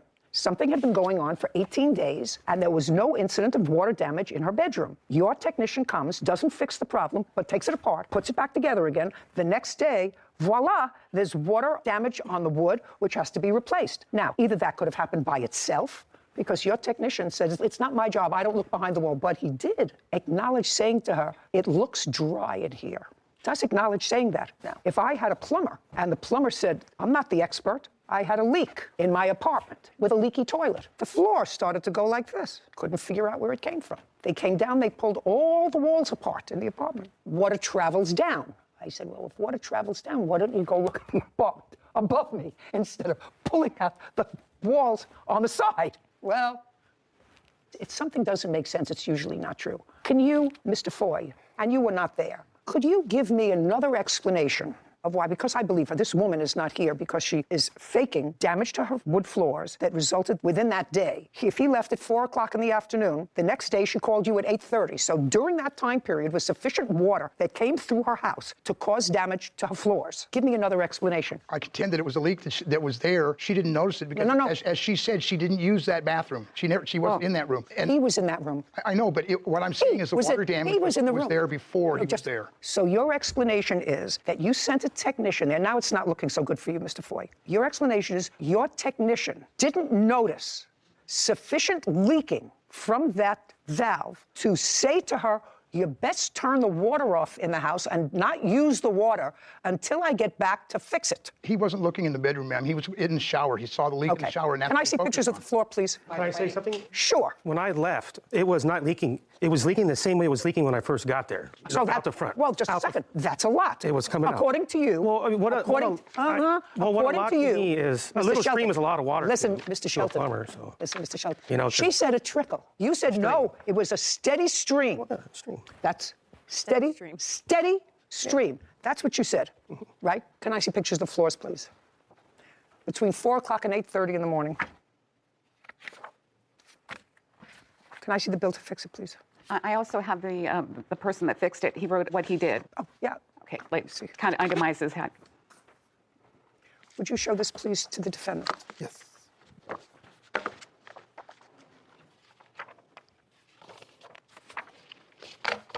Thank you.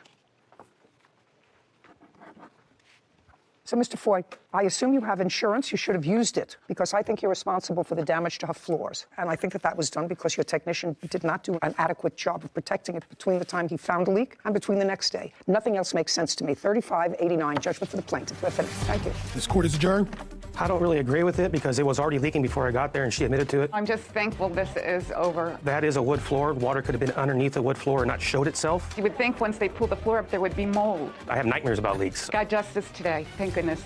So, you tell me that there are houses that you know where there is a master switch that you have to turn off for the shower. I know it can be expensive to have all the valves in your house be the individual shut-off valves. I do think it's safer, but honestly, not everyone has the luxury of being able to afford them. Even if that's the case, you should give the homeowner who called you, say, listen, there is a leak here. I can shut off all the water until I return tomorrow, so you won't have any water in the house overnight. He didn't give her that option. And I honestly believe that what he did, according to the second plumber's report, was accurate. He didn't put that valve back on the same way as it was. So between 4 o'clock in the afternoon and the next day, which is, 15 hours, that water was gushing from the inside where it had not before. But I think he actually didn't put the valve on correctly. That's also possible. The broken one. Yes. and just put it back on and said, Either way, they were. Honecker is suing her buyer, Charity Hoovener, for the cost of a golden retriever puppy. Court come to order. All rise. Have a seat, please. Case 2188, Sanager versus Hoovener. Thank you. You're welcome. Ms. Sanaker, is this your boyfriend? Hi, yes. This is my boyfriend and the father of our 2-year-old child. Okay, you could stand up with her. In addition to a 2-year-old child, you also had 2 dogs. Where were you living at the time of this incident? So we were living in our house. In your house where? In Redford, Michigan. Do you own the house or rent it? We rent it. Are you still living there? Yes, we are. Do you work? No, You're not. The answer is no. I am a writer. I'm also 2 months pregnant, too, so. The question is, do you work and make a living? Yes. At what? Writing. Okay. Who do you write for? Myself, self-publishing. Well, how much money did you make last year self-publishing? 0. 0. Yeah. So the answer is, you don't work and you don't make any money. And what about you, boyfriend? I currently, at the moment, am a custodian for the Hills School District. Okay, and how much do you earn? I earn $16.50 an hour. And what's your rent? It's $14.45. Who pays it? There's no question you don't.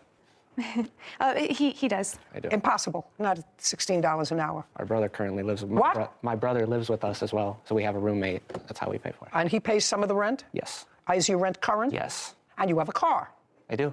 So you have car and insurance. You have I a do. car. Well, I somehow do. you're very economical. Now, you had 2 dogs. You had financial hardship, according to your complaint, and you could no longer take care of the dogs. Is that correct? Yes, that's correct. What kind of dogs were they? Our 1-year-old dog named Courage. He is a Border Collie, an Australian Shepherd mix. He's a Border Collie? Yes. Where did you get him from? We got him from a breeder back in 2021. It was probably December 2nd of 2021. And what was the other dog? The other dog, her name was Danny. She was a purebred golden retriever puppy that we had purchased October 7th, 2022. Yeah. Okay. Now, how much did you pay for the Border Collie? We paid $500 for the Border Collie. I'm still figuring out how you're all budgeting. And how much did you pay for the Golden Retriever? We also paid $500 for the Golden Retriever. Where did you get the money from? A tax return. So let me understand this. You have a 2-year-old baby? Yes. You have a 2-year-old baby. You got tax returns from the only income from the house, which is his, where he earned $16 an hour. And what you did was you spent $1,000 of your tax return on 2 dogs. I just am clarifying that in my own mind. Huh? Yes. Yeah, that would be a right. Okie dokie. When you could no longer either physically and or financially take care of the dogs, you put an ad on the internet. What part of the internet? We put the ad on Craigslist and Hoobly. Craigslist and? Hoobly. It's like another Craigslist type online. You have a copy of the ad? Yes, I do. I'd like to see them.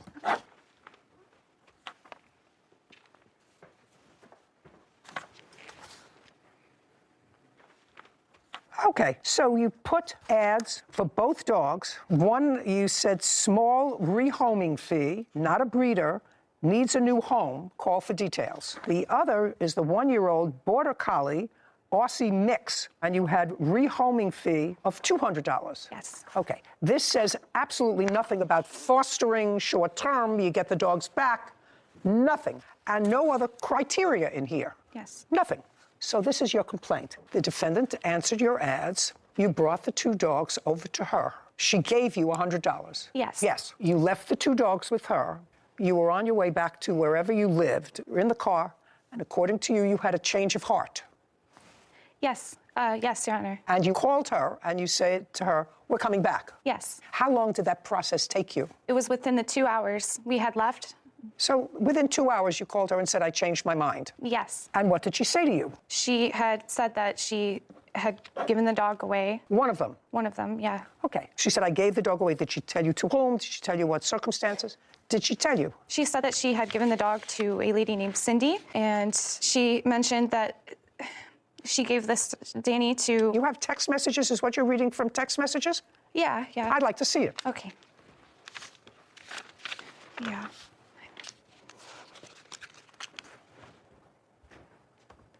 Okay, so this is a text in the evening, and she says to you, my friend is traveling back to Tennessee now with my friend Cindy. Now, you went back to the house and you picked up one of the dogs. Yes. Courage. And did you give her back the $100? No. That's either yes or no. No. Why not? We want our dog back. You made a deal. She paid you $100. She gave you one back despite the fact that you didn't give her any money. Why do you think that this is a deal that you can say, well, I changed my mind?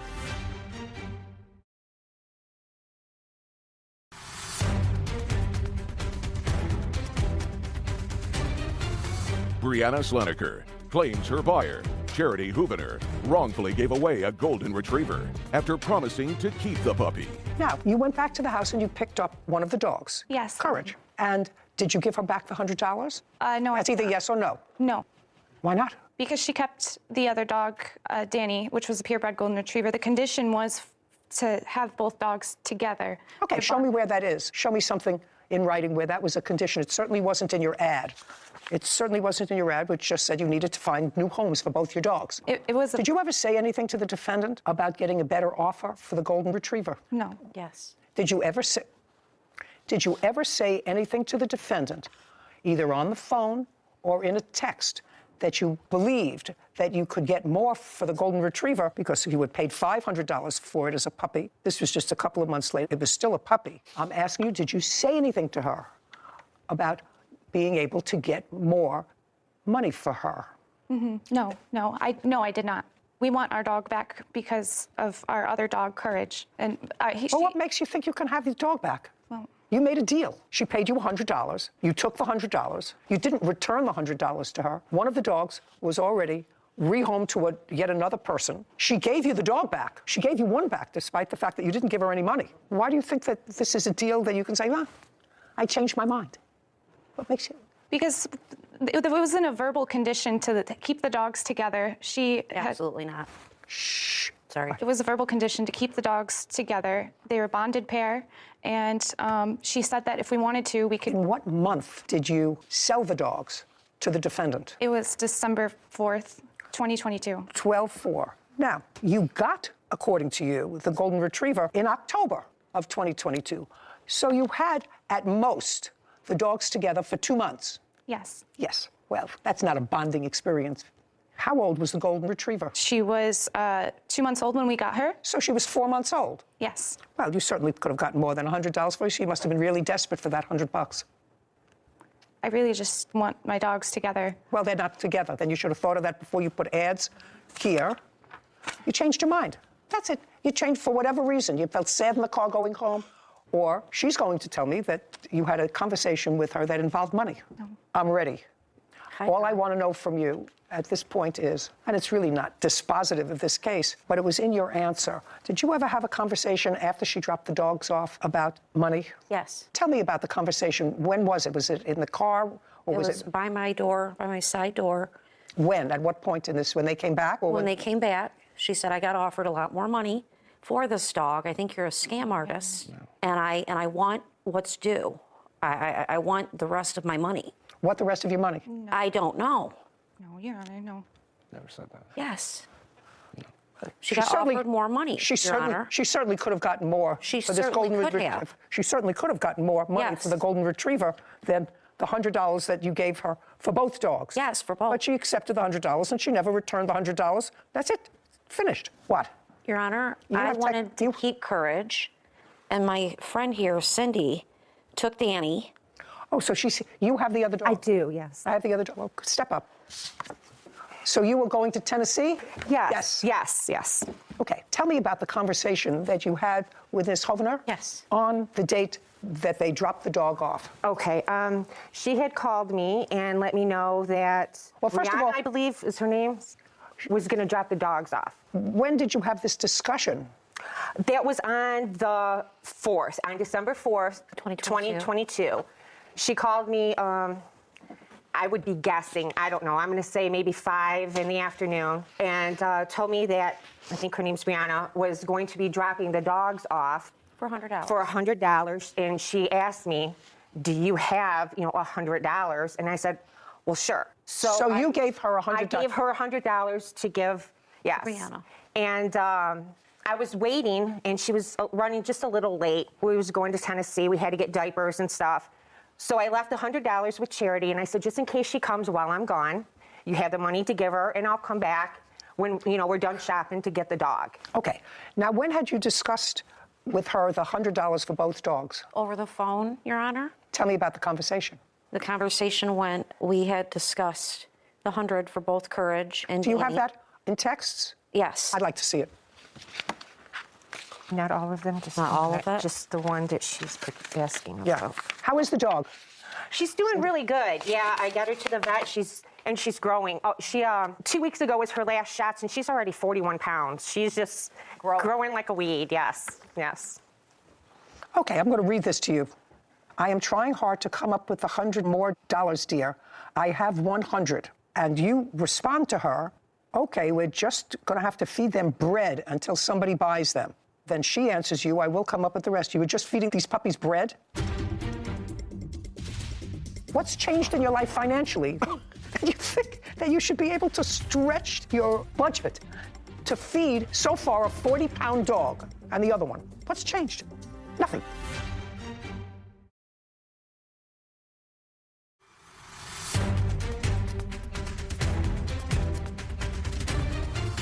Brianna Sleneker is accusing her buyer, Charity Hoovener, of giving away a golden retriever hours after purchasing the puppy.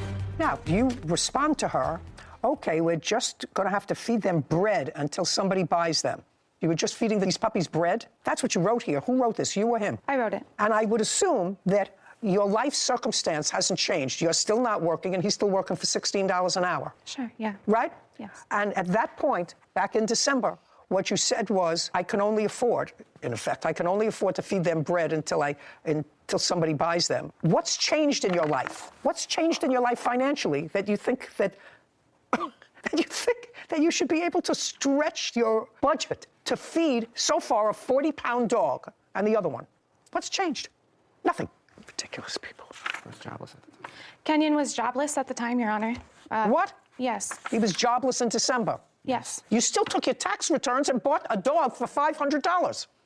Duh. She says to you, oh, they are both really fantastic dogs. And you respond, absolutely they are. It was a nice chapter to have them. Now their fate is with you or wherever their life journey takes them. Glad you have them now.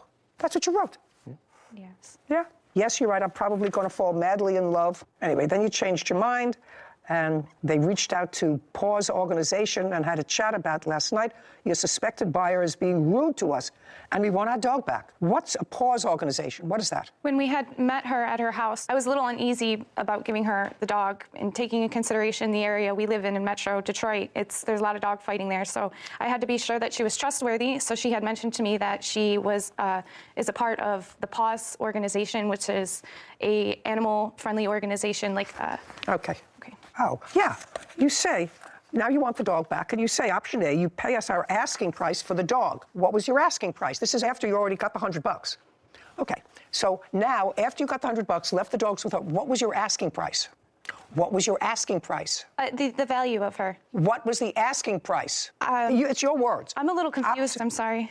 Option A, you pay us our asking price for Danny. Or option B, we call our lawyers and take you to court. Yes, I at the time wanted her to repay the remaining balance of Danny, how much we had bought her for, $500. So you wanted more money for the dog? Yes. Okay, well, you can't have it. You've already made your bargain. Your case is dismissed. We're done here. Thank you very much. This court is adjourned.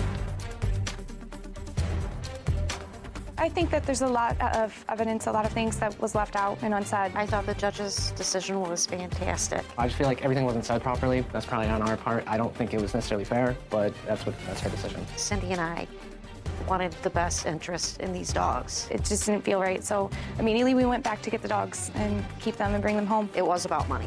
Just stake it out next time. You know, don't trust everybody. I just feel as if these dogs were not taken care of. I hope she does have a good home. You know the sadness of that whole case to me, Sarah, is the mindlessness of these two young people. I don't know where they got the $500 during that 2-year period, an extra $500 to pay for each dog. Mm-hmm. I can only speculate. When I speculate, I say to myself, based upon my common sense, neither one of them look like they're robbing a store. No. So I have to say to myself, you know who bought them those dogs? The president. because the only time you get that kind of chunk of money was at your stimulus or extended something. But even if it's extended unemployment, because he was unemployed, you have $1,500 a month in rent, you have a car, you have insurance, you have a 2-year-old baby. What kind of thought process goes into buying 2 expensive dogs? And Want a big dog? dogs. A big dog. Well, one of them was a big dog. One of them was a substantial-sized dog. Then you have a 2-year-old baby, and you're going to feed the dogs bread. So what do? You have another baby. That makes sense. Makes perfect sense. And I guess I get so excited about it because based upon my history, it's always the children that end up suffering. I knew you were going there. And it's true. Yeah. You're feeding a dog bread and think that that's an appropriate way to take care of an animal and trying to get it off your plate. The first thing I would be doing is making sure I didn't sign up for another child financially, responsibility-wise. Yeah, well, what are you going to do? Cut the baby's formula with water so that you can stretch it? I mean, they both look like they could use a good meal. I don't understand. I just don't understand the thought process. And it's always the innocents that suffer because even the dogs are innocents. Clearly the babies, but clearly the dogs are innocents. You know, they just want to be fed and have a home where you're not a 4-month-old puppy eating bread until they can find somebody that can give them something more nourishing. It's absolutely outrageous and irresponsible and tragic. That's what I think. Life isn't getting any different from what it was 40 years ago. It just stays the same. Well, at least the golden retriever is in a good home, goes to the vet, hopefully is getting fed real dog food. So there's a bright side or a silver lining in the end of that. So. Right. Now, if you could just find reasonable parents to take care of these 2 children. Hannah Buhlman is suing her former boyfriend, Ryan Trunell, for the cost of a car, an assault, and filing a false restraining order. Court come to order. All rise. Be seated, please. Hello, Judge. Case number 204, Bernero versus Trunell. Thank you, Kevin. Now, you have to tell me, are you Miss or Mr.? For the duration of this case, I will refer to as Mr. for legal terms. Mr. Trunell. Correct. Okay. Ms. Buhlman, you and the defendant dated for how long? 2 years. And according to what I read, during part of that period of time, you lived at your mom's house. Yes. From when to when? From January to May. Of what year? 2021. Had you lived with each other prior to that? Yes. Where? At his mom's. And how long had you lived at his mom's? About a year, once I turned 18. Prior to your moving into his mom's, were you ever together? Yes. Where? Well, we didn't live together. We were just, we were seeing each other, I mean. From when to when? From April to December of 2019, and then I moved in at the beginning of 2020. So for a long time. Did you have plans to marry and had you discussed it? Yes. True? We had those conversations, yeah. Great. This case actually has to do with funds that you put in to a car that was supposed to be used by both of you, but since you didn't have a license, the car was put in your name. And the relationship took a bad turn, and you have the car. Is that right? Yes. And you, Ms. Buhlman, want the money that you put into the car. Yes, we agreed that I would get my half of the money if he kept the car. Well, you didn't put in half the money. You only put in, according to you, a deposit. Yes. So you're not entitled to half the car. At most, you're entitled to your deposit back, and that's what I have to determine. Now, Mr. Trunell, the allegation is that you filed a false restraining order against the defendant, and I believe you spent a little time in custody. Is that correct? Yes, they took me in and fingerprinted me. And that was after the breakup? Yes. All right, so let's go to the car. You were living with your mother when the car was purchased? Yes. Okay. Mr. Trunell, month and year the car was purchased? May of 2021. So that was immediately prior to the breakup? Yes. What kind of car was purchased? 2014 Ford Focus SE. And the purchase price? We put down a deposit of $7,000. Total purchase of the car was just under $11,000. So there was finance charge on the car. Who financed the car? I did. Through what institution? My bank account. I was paying it through my debit card while I was working. I understand that, but what institution? What Bank of credit? America. Bank of America. And what were the monthly payments? $200 around there. So if the car was purchased immediately prior to the breakup, the plaintiff really didn't get any benefit or use of the car. Very little, maybe at most 30 days. That be a fair statement? I'd say so. Fair statement? Yes. And how much, Ms. Buhlman, did you put into the car? I put in $6,000. Is that correct? Correct. I'd like to see proof that you put in $6,000.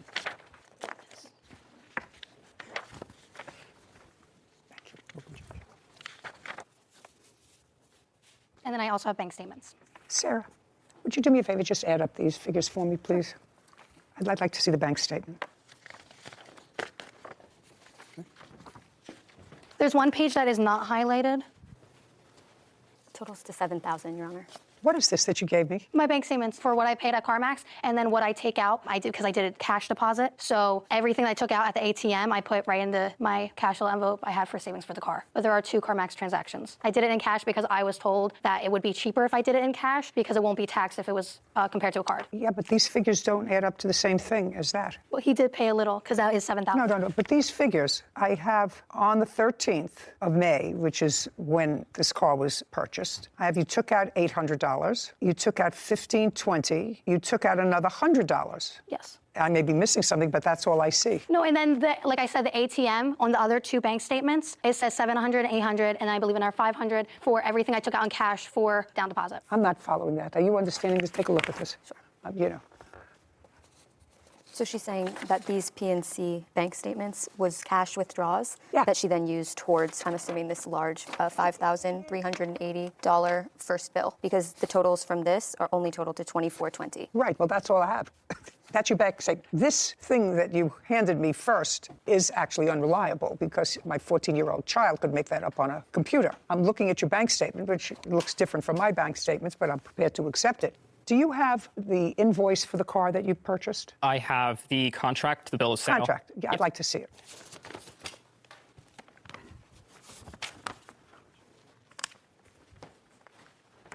And I'd like to see your bank statement, please. I don't have bank statements with me. Any reason? In my search, there were no correlations on May 13th towards the purchase. Only records that came up were towards the insurance and car payments that followed after the date. So I did not believe it was reasonable for me to submit that as evidence. In the future, you should let the fact finder determine whether it's reasonable or not, right? Yes, sir. Okay. Now, when you finance the car, what this requires you to do is to maintain insurance. Yes. And it requires you to maintain insurance for both liability and collision until the remainder of the loan is paid off. Yes. Did you? Yes. Good. Now, without going into anything else, the 2 of you are no longer together. We may have to get into that later on the protective order, but the car was totaled. Yes. After the breakup. Yes. And the car was totaled and insured so that there was payment by the insurance company. Yes. How much? $6,000. Do you have any proof of that? No. Now, when you received the $6,000, the balance of your loan was $7,000. When was the car totaled? September 29th of 2021. So you had the car for a few months and made a few payments? Yes. Okay. Well, this looks to me as if she put down most of the down payment. Yes. And that at most you paid registration, tags, and a couple of car payments, which didn't total $6,000. Correct. Well, why didn't you give her the rest of the money? Are you following me? I mean, that doesn't seem like rocket science. It wasn't your money. The 2 of you broke up. And it's clear to me that you had a minimal investment in this dollar-wise. The reason I didn't was mainly because I was the only person that could hold on to the car and keep it legally because it was under my insurance. Okay. I was able to finance it from there. Okay. Well, what you should have said to me was, I got a check for $6,000, but the $6,000, didn't that have to go to Bank of America? Yes, it did. It went to Bank of America, went to my account. I used it towards paying off medical bills from the accident, and I used it towards rent for my home. Well, why didn't you use it towards paying off the car loan? The insurance company had paid off the rest of what I was owed to pay on the car to CarMax. They paid it off. Oh, so they paid it off, plus they gave you $6,000. No, let me correct. I apologize. I'm very nervous. The insurance company, after the incident, had paid off the rest of what was owed to CarMax from me. Okay, so the insurance company paid off to the lender. Yes. Which was left, which was, let's say, $6,000. Yes. And in addition to that, they sent you a check. Yes. I used that check towards my bills, and I used it towards my rent. Okay, well, that you can't do, because that really wasn't your money. You didn't spend that money. Didn't you feel as if it was appropriate to give it back to her? I would have if I wasn't in the situation that I was. And what situation were you? I was injured. Who is this? Is this your mother? Yes. Okay. Are you living with your mom? Yes. Okay, well, so you weren't on the street. I assume that you feed your child when you have to. He was actually taking care of me at that time. Oh, great. Well, if you had the money to take care of your mother, then you should have returned the money to her. So she's entitled to that money. You were compensated for it by the insurance company, and you had no right to keep it for your own bills. Okay. Got it? Yes. Easy. Easy peasy. Now, next is your allegation that he assaulted you and filed a false restraining order. Yes. Okay, so now let's jump to you are no longer living together. This is after May of 2021. You had an encounter, according to your papers, with the defendant. Tell me when and where that happened. So October 6th at a Gloucester City Park, right down the street from where I was staying, so I walked there. And we both agreed for me to pick up my things because he still had some of my belongings. Did you make the appointment to meet by text, By email? Yes. Text? Yes. Anybody have those texts? Let me see if I do. I do not. My phone was destroyed. I only have the text from when he texted me the car accident when I said I was planning to take my car back. And right after that, I then planned to meet up with him to get the rest of my stuff back. Okay, well, you don't have the text involving that. Okay, so you did in fact meet at a park? Yes. How did you get there? I walked there. I was staying at a friend's house. How did you get there? I drove my mother's car. Okay, now you're in the park. Tell me what happened, and this is in October. Yes. Go ahead. So we meet at the park, and he gives me my belongings, and then I asked him because throughout the breakup and afterwards, I knew there was some things he was hiding from me. So I asked him if he was hiding anything, and to get some closure, I just wanted the truth. And so from then, he was getting a little frustrated about it, and I was just saying, I don't know what I did wrong, and then he threatened to hit me, and then I said... You said to him, I don't know what I did wrong? Yes. Because he moved out? Well, from the reason he told me we broke up, he said it was mental illness. And then I felt like I wasn't helping if I could do any more. I felt like I could have done more because I was very accepting of who he is now. And so since that happened and I was so accepting of him, then he threatened to hit me. And I was very confused. And I just said, okay. And then he shoved it and swung at me. And at no time did you hit him? After that, I did defend myself and I did hit him. What did you hit him with? Just my hands. I pushed him just to get him off of me. Was he injured? By scratches, yes. Where? On the face. There was like 2 scratches I saw. And what about you? I had bruises on my shoulders, both shoulders, and then I had a swelling on my head. Either of you have photographs of the injuries? I do. I'd like to take a look at them. I told her that you need to understand that you did me wrong too. She said, so what? I pushed her. She swung first. I swung back. We fought. She punched me in the face twice. So after you pushed her, according to you, she swung at you? Correct. Okay, well, you didn't expect her to give you a kiss after you pushed her. Did he discuss with you a co-ownership of the dog, which would mean that you would share the litters if the dog was bred? Yeah, he did. And you gave him no part of the $3,500? No. So, do you want to tell me what your defense is to this? Because your counterclaim is ridiculous.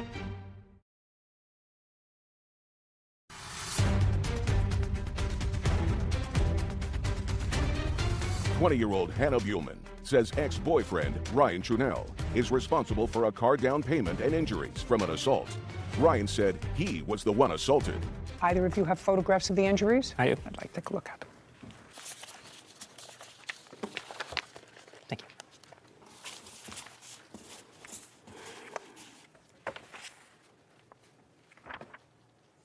Okay. How did it end, the incident in the park? So I just pushed him on the ground and I walked away. And where did you go? I first went back to his house. I did go to his house because he still had one of my big bags. Okay, so after this incident, you pushed him down. You went back to his house with him? No, I with my friend. Well, your friend wasn't with you in the park. Yes, I walked to my friend's house. I let him know what happened, and then we drove to his house so I can get the rest of my belongings that I couldn't carry home. And what happened when you got to his house? So I told him, I said, hey, I'm sorry. I even put my hands up, and I'm like, I just want the rest of my belongings back because I didn't think I would get it back. And so then he just told me, sorry, I told you I was mentally unstable. And I'm like, I just want my stuff back. And I grabbed it and I left. So you got your things back? Yeah. And you both said, I'm sorry. Does that sound correct? No. Well, tell me your version of, you had this argument in the park. We had an argument in the park. She was asking me questions about why the relationship had ended. I had explained that it was through emotional turmoil, mental illness, and that she was not being very supportive. She was very toxic, and she was very aggressive with me. And when I had told her that I was going through all of this stuff and that I felt bad for things that happened in the relationship, I told her that you need to understand that you did me wrong too. She said, so what? I pushed her. She swung first. I swung back. We fought. We broke up the fight in the beginning. I apologized. Her items were on the ground. I picked them up. I handed them to her. She punched me in the face twice. Post that, grabbed my hair, pulled it, and then we broke up the fight after. I got in my car. I went home first. She went back across the street to her friend's place. I was at the apartment. I was just talking to my landlords about some stuff that my mother and I had to take care of. I don't exactly remember. As I was coming back up from the apartment, her and her friend had walked up, threatened to charge me with assault, and demanded the $7,000 for the car. Then and there. I said I didn't have it. I apologized for what had happened. You didn't have it? You apologized for spending the money? Yeah. That's what part of the argument was about, back at your apartment. Well, there wasn't an argument on that. I apologized for it, but she still wanted the money. She demanded the money. Well, so the money was part of the argument. Yes. Did you both go to the police station? Yes. Yes. And who went first? I did. But you didn't go to the police station immediately after the incident. You went to the police station after she said she's going to charge you with assault. Yes. And do you have a copy with you of the police report that you filed? Yes, I do. Thank you. You have a copy of the police report you filed? I do not. You do not. Okay. So you were not injured. And what I'm putting together here is that you went to the police station and filed this because she had threatened to go to the police and charge you with assault. You went there, got there first, and you got there second. Is that right? And by the time you got there, is that the time they took you into custody? Yes. Okay. Did you ever, Mr. Chunell, seek medical attention for any of these injuries that I see in these photographs? No. The answer is either yes or no. No. And you do acknowledge, Mr. Trunell, that the initial aggressor, physical aggressor, which is what you testified to. Let's go back to his initial testimony, Whitney. I believe he testified that, not sure, she was aggressive, she was loud, she wouldn't accept it, and he pushed her. But I'd like to get the exact wording. So I told her that you need to understand that you did me wrong too. She said, so what? I pushed her. She swung first. I swung back. We fought. Okay, so after you pushed her, after you put your hands on her, according to you, she swung at you. Correct. Okay, well, you didn't expect her to give you a kiss after you pushed her. No. All right, Ms. Buhlman, I'm looking at your complaint, and your complaint is seeking $6,000 in damages. Well, you already have, according to you, that money invested in the car, which he got back. So you are entitled to that. And since that's the extent of your claim against the defendant, I'm granting your petition in the amount of $6,000. Judgment for the plaintiff. We're finished here. Thank you. Thank you. This court is adjourned. There were a lot of factors going on, I believe, just between both of us. I'm just more than grateful to finally get this over with. I've been waiting too long and Just a lot of things that I had to work on, too. fighting for it and put so much work and time into it. A lot of the things that were going on in my head was me being depressed, having to deal with a lot of what was going on in the world at the same time, too. Well, he was like trying on makeup and stuff when we were together, and I was showing him how to do makeup, and I was being very supportive and just telling him, you should get help, go get a therapist. I felt like she was pushing me away. And I don't know why he thought the other way around, because Now we just both go our separate ways, and we both just try and be happy. And I didn't know what to do, and what I was doing I thought was supportive. That must have been a very difficult breakup for both of them after being together for a significant number of years. But that's tip number 1 of Judy Justice is never put your hands on someone. And tip number 2, never purchase property, dogs, cars, timeshares with someone who's not your legal partner or without a contract. I mean, we've seen this time and time again. Those people who don't follow that advice have kept me in business for 27 years. We'll keep telling them that. You're right. Case number 2021, Parker versus Miles. All parties, please step forward. Frankie Parker is suing his tenant, Miranda Miles, for the cost of a French bulldog. Mr. Parker, this case is about a puppy that you allegedly sold to the defendant. Yes, ma'am. That you want to be paid for. She has some sort of nonsense counterclaim. Yes, which I will get to and resolve quickly. Great. So, Mr. Parker, you have a home that has 2 units in it? We have a triplex, so it's a house, and then it's a triplex behind the house. So you live in the main house? Yes. Behind the main house, there are 3 units? Yes. When did you rent one of the 3 units to the defendant? I rented it to her around February. I think I put the ad in early February. Of what year? 2022. Is that correct, Ms. Miles, that you moved into the unit in approximately February of 2022? It was March, but yeah. You put the ad in February? Yes, ma'am. Moved in March. And what was the rent that you had? $12.50. You have children? Yes. How many? 1. How old? 9. According to what I read, you decided to go into the dog breeding business. Yes, ma'am. You knew nothing about dog breeding. Well, I know about dogs, but I didn't know about French bulldogs. That was kind of new to me. What is your regular business, sir? Property management. Other than the property that you live in, do you have any other property that you manage? Yes, ma'am. You're really supposed to be sort of an expert before you go into the breeding business. Yeah, well, I had dog a breeding lot of business. help. That's sort of a foolhardy thing. I had a lot of help. I wasn't by myself. I had people that was already breeding. They had 20 years. Okay, so you had somebody to Yes, give ma'am. you sort of instruction. I didn't just jump into it. Okay. Yes, ma'am. And you decided to breed French bulldogs. Yes, ma'am. You purchased your first 2 French bulldogs, a male and a female, when?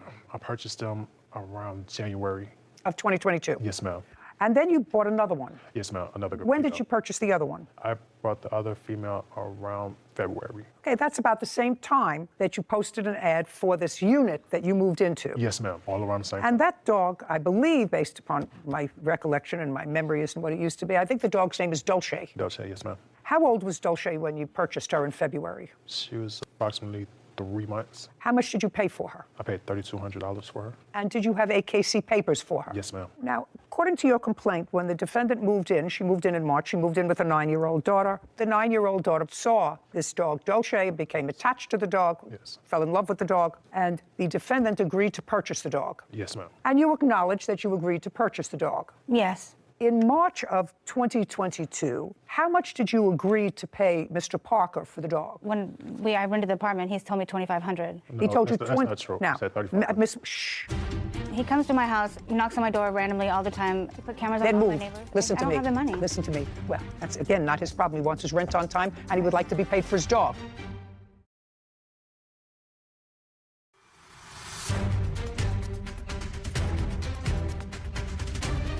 Frankie Parker claims his tenant, Miranda Miles, owes for the cost of a French bulldog. Miranda is countersuing for harassment and invasion of privacy. Ms. Miles, I want you to think more clearly. Try to be clear. He had just paid $3,200 for the dog. I didn't know that. So, according to you, he agreed to sell you the dog for $2,500. Yes. And then he changed it to 35 when I moved in. Oh, so before you moved in, he said 25, but after you moved in, he said 35. Did you agree to pay him the 35? Yes. Okay, so now you have an agreed price of $3,500, which sounds more reasonable than 25 because he paid more for the dog. Yeah, that's not entirely true. I told her $5,000 at first, but we do a co-ownership, which brought the price down to $3,500. Okay, right now, she agreed to pay you $3,500. Yes. She doesn't understand from co-ownership. You're talking about breeding down the road. Did you pay him any part of the $3,500? No. Okay, now let's go further. Are you still living in the unit behind him? Yes. So now that's March, April, May, June, July, August. Did you pay March's rent? Yes. April? Yes. May? Yes. June? Yes. July? Yes. And August? Not yet. Did she pay everything except August so far? Yes, but I had to take her to court to almost evict her to get the money. Okay. When did you start eviction proceedings? In what month? I started eviction proceeding in June. How much behind in rent was she? She was just that much, but she had been late 2 prior times. So. Okay. How late is late? Well, I give you a grace period up to the 4th. Sometimes it's like the 10th. Sometimes it was like the 10th? Yes. So we're not talking about months late? No, she was never, she always paid. When you took her to court to evict her for non-payment of rent, she came up with the money? Yes. Now, we're August 5th now. Did you pay your rent? Not yet.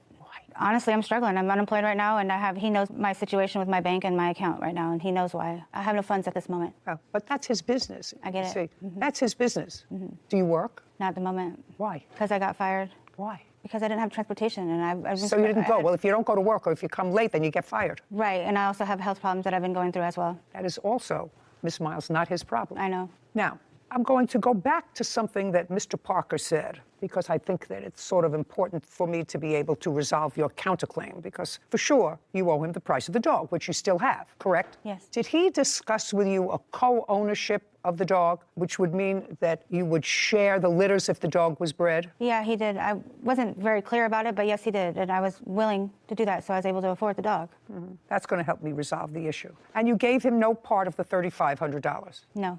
So, do you want to tell me what your defense is to this? Because your counterclaim is ridiculous. I don't even remember what it is. For harassment, slander, invasion of privacy? He comes to my house, knocks on my door randomly all the time, every day. Then move. Just a second. Then move. He put cameras on all move. my neighbors. Listen to me. I don't have the money. Listen to me. Move. I don't have the money. Well, that's, again, not his problem. He wants his rent on time, and he would like to be paid for his dog. Right. Okay, let's move on Okay. to something that's viable, okay? Let's talk about this breeding of the dog, which I think would be absolutely ridiculous. Have you taken the dog to the vet? Yes. Dog's gotten its shots? Absolutely.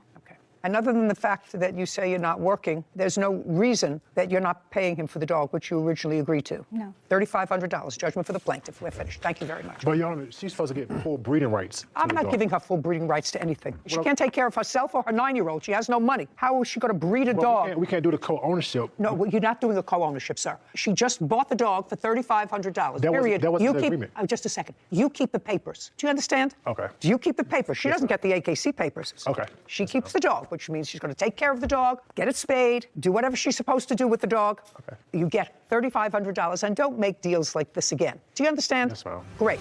This court is adjourned. I wanted either to have the full dog and not no co-ownership, but I guess it didn't work out for me. You know, I was trying to get the whole amount so we won't have to do a co-ownership anymore, so you can either get the dog, the whole rights to it, or just pay me out. I think he was trying to help me pay for it, and that's why he said the co-ownership, because I was unable to pay for the whole $5,500. The whole rights to it, or just pay me out, you know. I think that's what he was trying to do. But I think overall the judgment was fair. We live next door, so we have to. I hope that we can actually do this together, and We're good. Me and him are good. I hope it does run smoothly and we don't have any more like mishaps. The case itself was easy, Sarah. Promised you buy the dog. Your daughter is in love with the dog. And he said, well, I can't pay for it. This time, the dog is attached, and he seems like a very, very nice man. But we had 2 little Maltese dogs once. I don't know if you remember them. I remember the Do stories. you remember the story? You were too young to remember the dogs. They were 2 little yappy Maltese dogs. And we thought it might be an interesting experience to breed them. Oh, yeah. 2 New York City judges. 2 New York City judges To decided breed that some it was Maltese the dogs. worst experience. First of all, I remember after, and I think we had 2 or maybe 3 in the litter, and I couldn't leave them home. So I would take them in a box in my car to the courthouse and open the drawer and keep them in the drawer so that I could feed them, because this mother that wasn't a very good mother for the dogs, and she didn't want to be bothered feeding, so I had a bottle that they had to be fed every 2 hours. Oh my goodness. It's a full-time job. It was a full. You get It was involved a when full-time it's- job. That's it. But it was our last time. You really have to know what you're doing. Otherwise, it's Educated. really not fair for the dogs. That's one of the reasons why she did not get the AKC papers, because she's having a hard enough time taking care of herself. And now she has a pet that her 9-year-old and her can enjoy. And Tina Smootey are suing their former son-in-law, Dalton McDonald, for unpaid loans. Court come to order. All rise. Have a seat, please. Hello, Judge. Case 2082, Smootey versus McDonald. Thank you. You're welcome. Mr. and Mrs. Smootey, the defendant used to be married to your daughter.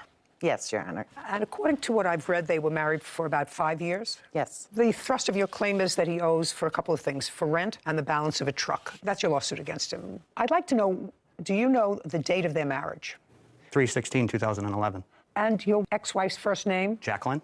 And when did you and your former wife separate? In 2020. And you had 2 children. How old are they now? They are 5 and 8. And who has custody of the children? Dalton has physical, and they have joint custody. Just a second. So he has custody of the 2 younger children? Yes. That's a yes. How long have you had custody of the 2 children? Since July of last year. At some point during the marriage, there was a truck purchased. Yes. Who purchased the truck?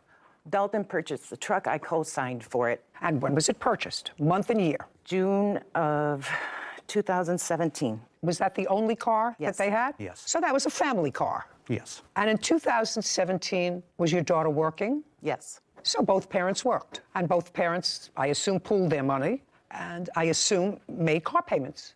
Yes, Your Honor. Is that correct? Both. And then they separated in 2020, and at that time, the children came to live with you. Correct. And you took the truck. Yes. By agreement with your now ex-wife. Yes. In 2020, who made the car payments? My husband did. Is that correct? Yes. I made all of the car payments on that vehicle, all of them, from the time it was purchased until we paid it off. Okay, so what you're telling me is from 2017, you made all the car payments. That's correct. Did your daughter and son-in-law make any of those payments? Not directly, but they paid toward the balance of the money that they were. You paid for the truck That's correct. since 2017, since they were married, Yes. with no reimbursement. I took payments out of my daughter's check. You just be very, very careful with me, sir. I want you to be very careful with me. I read that, what we call in Yiddish, babameises in here, that you took money out of your daughter's check. Babameises, it means grandma's tale. It means it's not true. It means it doesn't sound right to me. I read it in here. Don't try to repeat it here, because that won't be good for you. Okay, I'm going to believe you if you show me copies of her checks that you made to her with withdrawals for money she owed you. That's all I want to see. Do you have that? I do not. Not, of course not. Now, he has the truck, and this was clearly either a gift or a marital debt. Either one of those two things. It's either a gift or a marital debt. It was a family car that was used by your daughter, her husband, the grandchildren, with, according to you, no reimbursement, according to you, except this ridiculous reimbursement from your daughter's check, which I don't believe, so I'm not even going into it, with no reimbursement 2017, 2018, 2019, 2020. And when your daughter and the defendant separated in 2020, according to him and according to you, he took the truck and the children, and that was with her consent or not? Yes, it was. With her consent. Is that so far right? That's what you're telling me. It's accurate. Right. Did you intervene in the divorce proceeding and say that there is money owed, marital debt owed, and part of the marital debt is this loan on the truck? No. No. The answer is no, you did not. It would also be fair to say that you don't know how much, according to you, she paid for the truck. I do, Your Honor. I have Well- that ledger that I have. I would go to her each week and say, Jacqueline, how much can I take toward the loan? And that's how much I would take off each week. All you have to do, sir, is show me. Otherwise, this is a whole bunch of nonsense. Yeah. It's a marital debt. You did not intervene in the divorce proceedings and say, listen, this is a debt that's still outstanding, whatever it is, $2,000, $3,000, $4,000. You didn't do that. Now, the only thing that you can say to me with regard to this truck business is if you had, had an agreement with the defendant in 2017 to pay the truck. And be very careful, because what you've told me is he didn't make any payments to you from 2017, ever. He made some payments. Just a second. Interesting. Show me where he made payments. Did you give him a receipt for payments? No, This is a small town, and It's not a small town. It's a family, sir. It's not a small. I do have the ledger. I'm not interested in the ledger you created. It's self-serving and therefore inadmissible and created for the purpose solely of this litigation and not created at the same time that the event took place. I might even cut you a little slack if you had a ledger, a book with entries in it at different times from 2017 in different ink, with a day, how much was paid back on the loan. I guarantee you do not have that. You have a very nice piece of white paper that you created for me. Is that correct? That is correct. That is accurate. Okay, so I'm not interested in your ledger. That's not a ledger. That's a document prepared for the purposes of litigation. So I want you to tell me what conversation you had and when with Mr. McDonald about paying for the truck. They bought this boat from you. Accurate. And how much did you sell it to them for? $2,500. Did they pay you for it? No, part of that was put on the ledger, and part of it was cash. You know I'm not buying your whole story.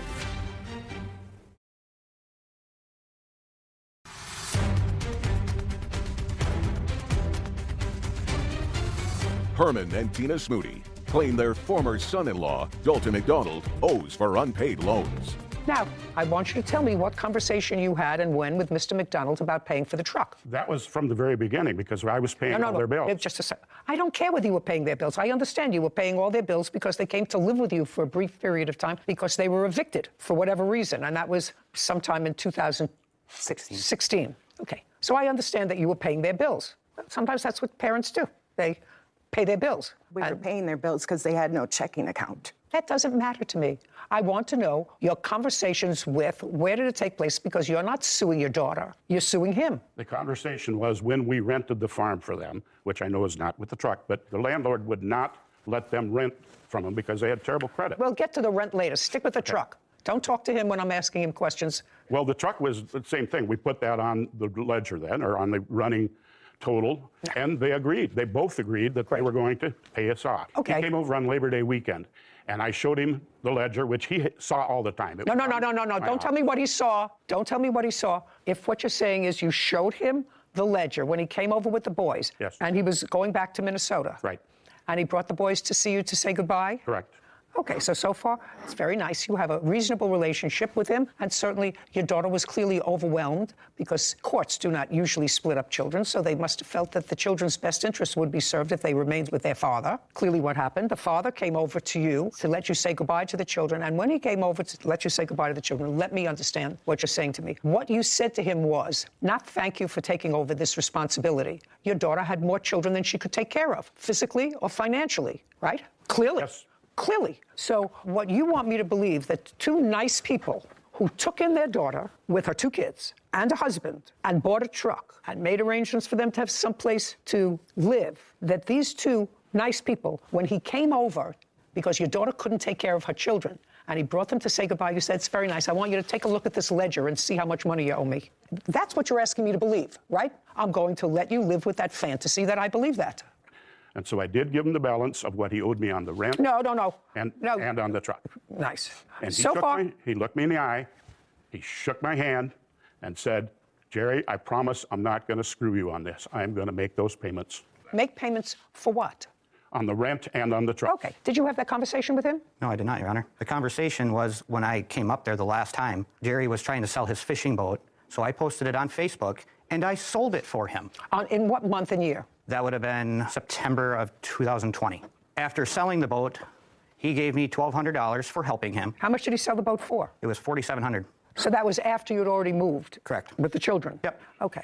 He helped you sell the boat for $4,700? Just answer my question. No. Did you give him $1,200? No. He bought that boat from me a year prior to that. He had it. So they bought this boat from you? Accurate. When? That would have been in the spring of 2019. And how much did you sell it to them for? $2,500. Did they pay you for it? No, part of that was put on the ledger, and part of it was cash. You know I'm not buying your whole story. I'm not buying your whole story sorry, because what Your if... Honor, I'm telling you the honest-to-God truth. No, I don't think so. I don't think that I would have sold people who had no credit, who couldn't buy themselves a truck, so you had to co-sign for the only means of transportation that they had, who couldn't pay for their rent, who couldn't pay their bills because of their bad credit. I don't believe this whole scenario about selling them a leisure boat for $2,500. is mind-boggling that you would think that an intelligent person like me would accept that. Okay, forget the truck. You have the truck now. Yes. Okay. You haven't finished your story with me, so you sold the boat, and he gave you $1,200. Correct. I gave him the $1,200 back, which made us even on the truck payments, and he gave me the title. Tina signed it, and then I brought it back to Minnesota and put it in my name. Okay. Who signed it? Tina signed it. My name was on it as well. Your name? Yes. As joint owners with him? Yep. Co-signed it. Oh, interesting. In what month did Mrs. Smoody? Yes. Sign over the car to you? The same day that I gave Jerry the $1,200, so that would have been in September. Now, do you remember the $1,200? No, it was $1,000 that he paid toward the loan when I sold the boat for him. Okay. And it was his boat that I sold for him. Okay. You did not create this as a marital debt. It absolutely was a marital debt. So I'm dismissing that portion of your claim that deals with the truck. Now, let's deal with the rent. The rent that you're talking about was rent in what property? The farmhouse that they rented. From when to when? 2016, November 2020. And over the years that they lived there as a couple. Yes. The rent was paid to a landlord. Correct. By you. Yes. Is that right? Correct. And they, your daughter and her husband, would give you cash, checks, or whatever to cover the rent. Yep. Yes. And how much did they give you to cover the rent? When we started out, rent was $800, and later on he raised it to $900. We never made it a set amount each week. They gave us what they could. And we've done this before in the past, and they've always paid us back. Well, then you should have sued them and listed all of this as a marital debt in the process of their divorce. So it could all have been... We're handling Jacqueline in another way. You what? We're handling Jacqueline alone. I don't understand what that means. Well, you're saying it was marital. Just a second. Does that mean that you've already served your daughter with a summons? Not yet. No. Of course not. Of course not. And you did know when they were divorcing. Yeah. You did know when they were divorcing. I'm not buying anything of this lawsuit, most of which, at least the rent part, is totally stale. I'm just curious, Mr. and Mrs. Smoody. Somebody wants to answer this question for me. Mr. McDonald has custody of your two young grandsons, who I assume that you were close to because they lived with you in your house. And you seem like live with us. The two boys came back to live with us. From when to when? December of 2021 until July of 2022. 6 months we had them. Just a second, 2022. Was there a court proceeding? No. But then in July, they went back with their father. That's accurate. And they've been with their father since? Yes. Okay, so the boys lived with you for 6, 7 months. Right. Was that an acrimonious transfer? That's what you meant when you said any employer that has gone through all that paperwork and red tape, as I have, will do anything to avoid it. The anything is firing the employee.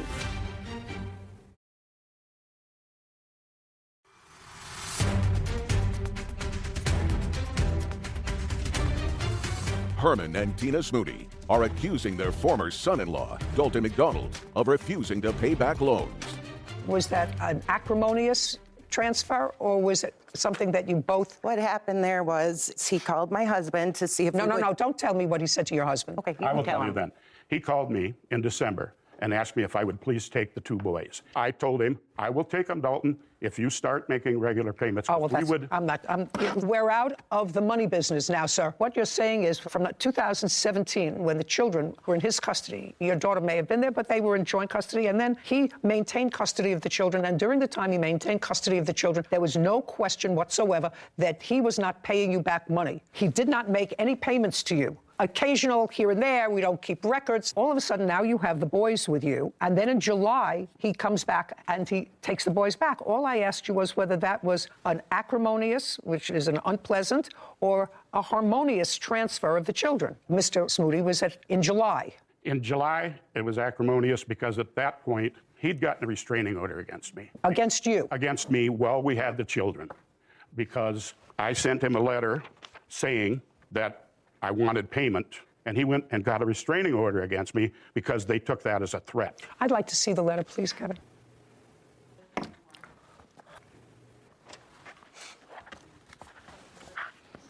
And this is what needs to happen moving forward. That's correct. You need to mail me $200 on the 1st of every month and $200 on the 15th, starting March 1st, 2022. If I do not get these payments on time, the following will happen, which is, you could say, I'm going to sue you, right? I'm going to sue you, but that's not what you say. You say, I will go to your boss and talk to them about garnishing your wages. Any employer that has gone through all the paperwork and red tape as I have will do anything to avoid it. So that's a threat. What you're saying is, I'm going to call your boss and tell him that I'm going to sue you, and then your boss is going to have to go through all the red tape of what it means to have a garnish on your salary. You have to go through accounting, and they have to deduct it. And no boss wants to do that, which is in effect say, so either you pay me or your boss is going to fire you. That's what you meant when you said, any employer that has gone through all that paperwork and red tape, as I have, will do anything to avoid it.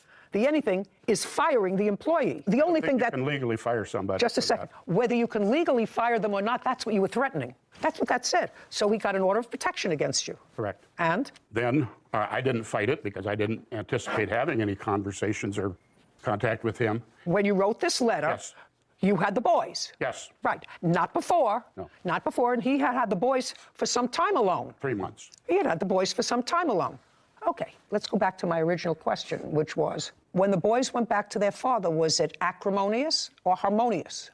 It was not good. Well, so tell me your version of what happened. The reason it was acrimonious is because he knew very well that once we got him, we put him on a strict schedule. 8 o'clock, brush your teeth, 8:15 pajamas, 8:30 bed. Where was your daughter living at this time? With us. Yeah, just a second. If you're going to interrupt him because you want to get it out, I'm sorry. That's not going to be good for you. She had a room at our house. Just a second. So your daughter was living with you. So what you're telling me was your daughter was in the wind someplace. Accurate. Okay. You know, you had her for a long time. He only had her for 5 years.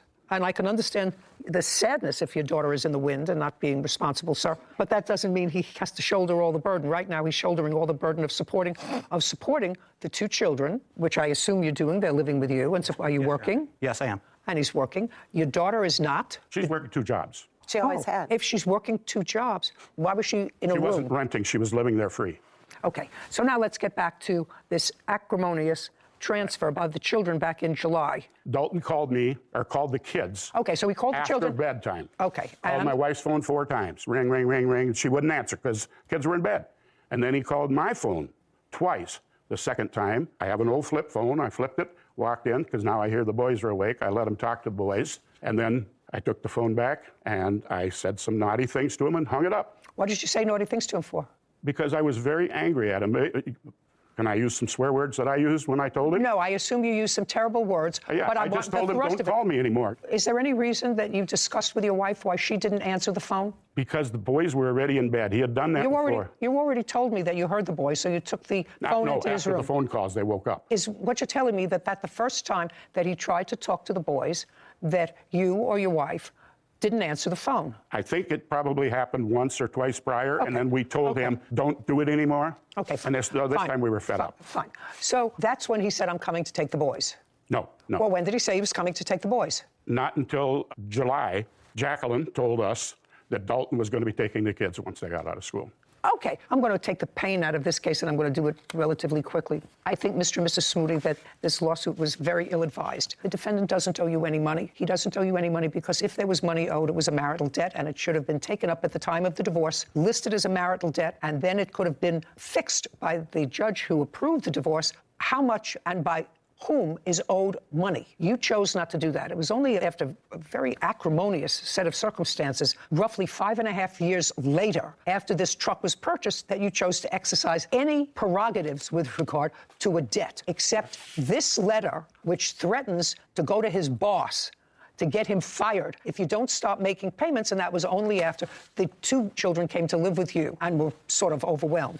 You have to understand, Mr. McDonald, who I think probably is trying, he's got the 2 boys. It got very complicated, but it's not a lawsuit, and I would make nice with him. He's got 2 children that you probably want to have some connection with, and this lawsuit certainly doesn't help that. Well, anyway, for all the reasons that I've stated, your lawsuit's dismissed. We're finished. Thank you. This court is adjourned. He owes us that money. He admitted he owed us the money. I think the judge was absolutely correct. He promised he was going to pay us the money back. I don't owe Jerry any money. Kids are irresponsible, have no sense of honor, duty, respect, responsibility, nothing. Really should be a family thing, and maybe one day it can go back to it. This is a great case that explains why a lot of cases in civil court have a statute of limitations before you can bring a certain kind of case, because here it was hard for us to understand why they would not have requested that money back earlier. So when you ask for it now, years down the line where so much has happened, court's not so likely to feed into that because you don't know what the real motivation is behind it. I agree. I think it's really foolish of them, especially since their ex-son-in-law has total custody of these 2 little boys, for them not to maintain reasonable relationship with him. It was a good showing, though, that if you do give money to your daughter, son, and their significant other, and they do get divorced, you should follow that divorce proceeding. So if you do have a claim, legitimate debt. a legitimate debt. Lucinda Noble is suing her sister, Tiffany Acuna, for rent and property damage. Court come to order. All rise. Have a seat, please. Case 2109, Noble versus Acuna. Thank you. You're welcome. Miss Noble, this is your sister. Yes, ma'am. Older or younger? Younger. Any other siblings? Many. How many? I have 5 sisters and 4 brothers. And you have kids. How many children do you have? I have 3 daughters. How old are they? 18, 15, and almost 12. And you? I have 3 children, and they are 10, 5, and 2. There came a time when, that was in August of 2021, according to your complaint, that you were having some housing difficulties with your children. No, that's not true. Well, Miss Noble, what led you to believe that your sister was having some housing difficulty? Because you start your complaint by indicating that she was about to become homeless. Her house that she was living in was being put up for sale. So the house that you had been renting, Correct. for how long? About 2 years. I'm not really sure. It was well Was over being a year. sold. Well, I didn't know that until I gave her my notice after I'd already previously asked my sister if we should move in. So you approached her about you moving in with her. Yes, correct. And do you own your own home, Miss Noble? I do. Where you were living there alone with your 3 children. Yes. Okay, and how much rent were you paying? $750. Now, when you decided to move in with your sister, what rent was discussed? Well, she had told me about $400 is what she wanted. Okay, so she said the rent was $400 per month, and that was starting August 1st? Right. So this is what part of this case is about. Part of the case is about rent. You lived with your sister from August 1st, 2021, to a date in 2022 when you finally removed all of your property. Kind of. I did not remove all of my property, but I removed what she allowed me to. To remove on what date? I'm going to say it was mid-May. I'm not sure. May of 2022. Mm-hmm. So we have August, September, October, November, December, January, February, March, April, May. So between 9 and 10 months. For the 9 or 10 months that you were there, how many times did you pay her $400 in rent? She's going to have a list. I have a list too of our. And you have a list. So why don't you take a look at it and give me the exact number of months? The time I paid her $400 was, I think, only one time. And there was other times I paid her different amounts, but our agreement was because I bought all the groceries, we just kept track on this app, which has a list. I paid way over $400 in total. Well. So our agreement had changed. Just a second. Okay. You have an app 10 months. Mm-hmm. How much did you spend on that app? 12,000 something. It's right in here on the list. Take a look, because you're going to show it to me. I paid total $10,411. Okay, and she? She total was $11,291. And that was to cover groceries, food, gas money. Her phone was under mine. This is something that I'm going to have to simplify. There came a time when there were issues with regard to you not paying her $400 a month rent, and you discussed it with her, correct? And in what month was that? April. It was before April. It was before I had gone on vacation. What month and year? December of 2021. So what I'm reading in December of 2021, you had a dispute about how much you were spending, how much you weren't spending, and that $400 was not being forthcoming just for rent. You see, I can understand that the two of you decided to split bills, everything other than the $400 in rent. You each have 3 children. You're 2 adults. Let's get to December. Was it the beginning or middle of December that you had this discussion about just pay $400 a month and we'll deal with it? Maybe the middle. Okay. So we have January, February, March, April, and you moved out in May. Correct. I was kicked out illegally. Yes. In May. Yep. Left in May. So that's 5 months. It was suggested by your landlord that just give me $400 a month and we'll split groceries. In April, I have the proof of the text. Just a second. So we have January, February, March, and April. 4 months. Did you give her $400 a month for those 4 months? Nope, it was never discussed before. Then I have the proof that it was discussed in April. I'd like to see it. Thank you. It was discussed in April again. Okay, just a second. I just want to see the proof. Well, show me if you have proof of an earlier conversation. I don't. Believe that there was an earlier conversation. Let me see the one that occurred in April. It was mainly the receipts. I'm not getting involved with that at all. Right now, you had a place to live with your 3 children for much less than the $750 a month that you were paying at another residence. Right. And I spent way more on groceries. I did all the groceries. Whatever. Your children didn't eat more. Right. And my children didn't live there the full time. I don't care. Okay, I'm sorry. Can I look on my phone? It might be faster. Is that okay if I show you the text? I don't care where you show it to me. Just show it to me. Thank you. I'm sorry. Oh, yeah. I apologize. Okay, apologize. Sorry. On April 24th. So if you want, and then she can scroll down because she kind of keeps for a couple days.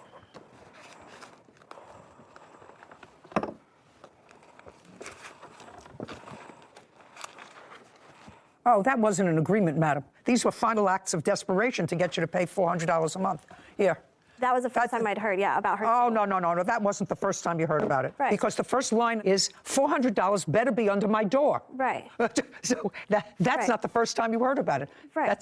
That's an act of desperation. Okay, so you had this conversation with her in December, and she was there until May. And according to you, you only paid $400 once. That's $2,000. By the way, how are your children supported? I work. Well, I work, yes. Is that a full-time job or a part-time job? It was part-time. Well, you don't support yourself and your 3 children with a part-time job. Do you get any child support for them? I did get child support for 2 of them, yes. For 2 of them? Mm-hmm. How much child support do you receive? $300. $300 a what? A month. Do you get any other assistance? Yes, I had food stamps. Mm-hmm. Do you still have food stamps? Yes. How much a month? For something, I'm not exactly sure. And when you bought food for the household, you used the food stamps as well as your other money from your part-time job, and got it, $400. So far, you owe your sister $2,000. That's for back rent. Now, you want to go through the damages that you allege that your sister caused? Yes. So I had 2 couches, and those went away. What do you mean both went away? What does that mean? She got rid of them. While she was living there? Mm-hmm. And you knew about it? In what month? It was when I came back from vacation. My things were gone. I'm not following. You were supposed to be gone for 2 weeks, according to her. No, I was gone for 3.5 weeks. You were gone for almost a month. Mm-hmm. She was babysitting for your children. They don't really need babysat. They're older. Well, your 12-year-old can't live by herself without a mother for a month. No. Okay. And your 18-year-old does what? She works at a hotel. So she works during the day or at night? She didn't at the time. She was at 17 at the time. You're not going to leave a 17, a 14, and an 11-year-old alone for a month? Of course not. Okay, so they were home with your sister? Yes. Let's get back to the initial question. I forgot what my question was before I went off on this tangent. Couches. The couches. That's where we're at. Yes. So you went away for a month, and when you came back, couches were gone. Couches, like the whole house had transformed into basically her house. I don't care, basically her house. I want to know what was missing. So the couches were missing. Okay, which couches? Couches from where to where? So the couch from the living room, it was a sectional, and the couch from the basement. Living room and basement. What happened to those couches? Oh, they were gone a long time before, and I can prove you a text of her saying that they were gone before I even moved in, actually in August. She knew, and her daughter and her boyfriend helped me load them up and take them to the dump. She, in fact, told me she was getting rid of a lot of old furniture she did not care about. I have pictures. Just a second. What you have is proof that those 2 items were disposed of before she went away on vacation. Way before I moved in. Okay. Now, Miss Noble, your sister says that she has proof that those 2 couches were disposed of well before you went away on vacation. If she does, I'm not going to be happy with you. Do you understand? Mm-hmm. Were those 2 couches gone before you went on vacation? I can't recall, but I believe she wanted to make room for her furniture. Just a second.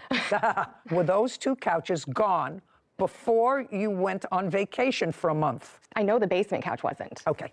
I think you're full of baloney. She started giving my niece video games, movies, my food storage containers. She was just giving my things away. Okay. I went to graduate school after I finished with high school for 9 years. I'm not dealing with Tupperware.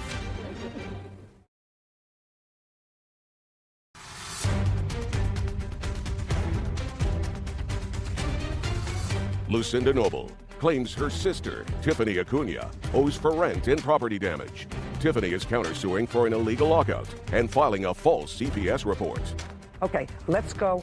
Property taken without permission. What property did she take without your permission? Okay, so what part she owes you for rent? The TV stand, she broke it and threw it under the trampoline. What's next? The weed trimmer, she took that.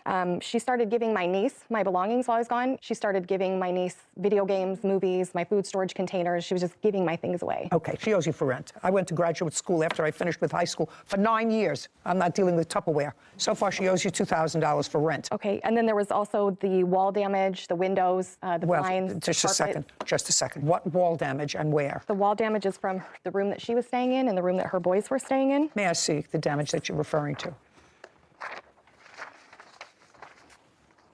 Here's the one more of that, and then here's the blinds, and this was damages from her cat.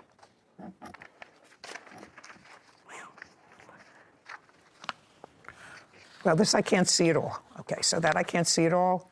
And if you're talking about nail holes, I'm not interested in nail holes where there were pictures, putty them up. I don't know what this is a picture of. Tell me.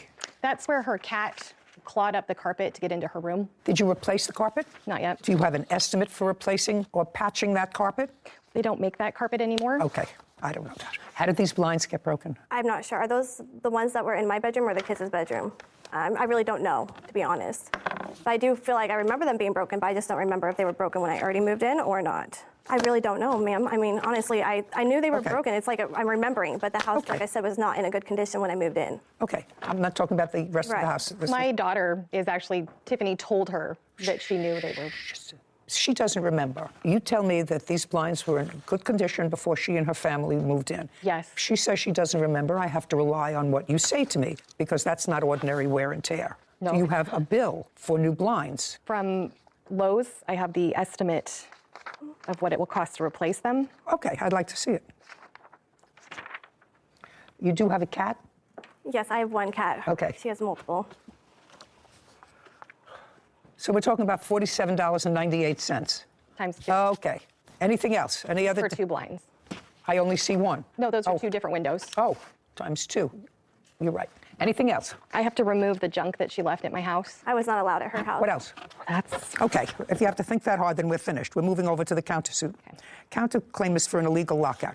Okay, let me run through this illegal lockout and dispose of it quickly. The illegal lockout that you're referring to happened when your sister, who shouldn't have, took the door off your bedroom. Correct. She says she took the door off your bedroom because you weren't paying close enough attention to your children. Correct. And I assume she's talking about the 2-year-old. Correct. And when she took the door off your bedroom, you called the police. Right, yep. I called the police. I have the incident report. Yes, you called the police, and the police came, and when the police came on, do we have the date? 26 April. The police arrived, and they told her she couldn't lock the door, and you were let in. Correct. Okay, so not egregious enough for me to have to deal with 2 sisters fighting. But the other part of your claim is that your sister filed a false CPS report. Right. And first, how do you know a CPS report was called in? Well, they called me. Real quick. Child Protective Services. Right, they did call me. But first, I actually had the phone call from my sister, my witness, who's here right now, because she had pre-warned me because she had gotten the phone call from this sister saying, Lucy is going to call on you. Okay. Do you want to step up? Sure. Tell me your name. My name's Stephanie Aslett. I'm the older sister from these 2. Yeah. When did you have a conversation with Miss Noble about the defendant's children? The same night that the cops were called. Tiffany had called me because Lucy's daughter had crawled through the window and opened the door. So you spoke to Lucinda? Yes. On April 26th? Yes. Did you call her or did she call you? She had called me because she wanted to let me know that the cops had been Do you recall that conversation? Yes, I do. Okay, tell me about the conversation. She called to let me know that she was letting me know that since I was the only one probably capable or in this position to take on a child if CPS was involved, because the 2-year-old would not be able to go to his father. He was in prison at the time. And I was like, why are you calling and telling me this? Tiffany's a good mom. What's going on? And she goes, no, she's not. I've already called CPS and forewarned them that this is happening. She needs to be taken care of. What's happening? Apparently there was lice on her daughter when she was at her father's house, and the 2-year-old, apparently he was running around with a wet diaper. Who was taken to their father's house? The daughter that had the lice was... The daughter was the 5-year-old? Yes. And Okay, not the 2-year-old. Yeah. She supposedly had lice while she was at her dad's. Went to her father's, and that was sometime in April. Is that correct? Yes. And got head lice. Well, he had told me. I wasn't for sure, but I'd let my sister know just in case that she may have lice. Let's check the girls. Okay. And your sister was home at the time? Well, no, she was never home. Everything was over text message. Just a second. Was that when she was away? She was not staying at the house. She was not at the residence. She was staying at her boyfriend's house that was there. Lucinda was staying at her Yes. boyfriend's Right. house? Yes. Okay. And that's on the 26th? Yes. Is that after the police were called? That was prior to. Supposedly the lice was prior to, and that's why she had called them prior to that night. And she was letting me know that she had called them and that I needed to be prepared to take on a 2-year-old. What did you tell her? I asked her why she would call them, what was going on, and I said, this is ridiculous. You know that this is ridiculous? And she goes, no, it's justified. And I said, I don't understand. Did she tell you why? Yeah, she tried to tell me that... well, tell me exactly what she said to you. Why is this She made justified? the comment that so she called Tiffany has you. not been there. Okay, you had to ask My her words why. to her were, how do you know this when you're never there? And she said? I just know. And gave you no more specifics? No. Okay, you want to tell me about that conversation? I never said I was calling CPS. I said someone will. I know the person who did. It wasn't me. Okay, well... But I knew it was going to be happening. Okay, Stephanie, let's get clear, okay? When you spoke to Lucinda and she said to you, in effect, are you prepared to take on a 2-year-old? Did she tell you that someone was calling CPS? No, she did not. She said that she would be the one calling and that she has already contacted them because of the situation at her home. Okay. Now, assuming you and your sister lived alone together, whether you spent time with your boyfriend, I know you have older kids, but you were away. When you were away for that month, were you staying with your boyfriend? Yes. Okay, and you left your kids alone, correct? With my sister. With your sister. Now, why would you feel comfortable about leaving your own children with your sister if you felt that she neglected her own children? They didn't need the amount of care that a 2-year-old does. Are you telling me that a 15-year-old doesn't need a lot of care and watching these days?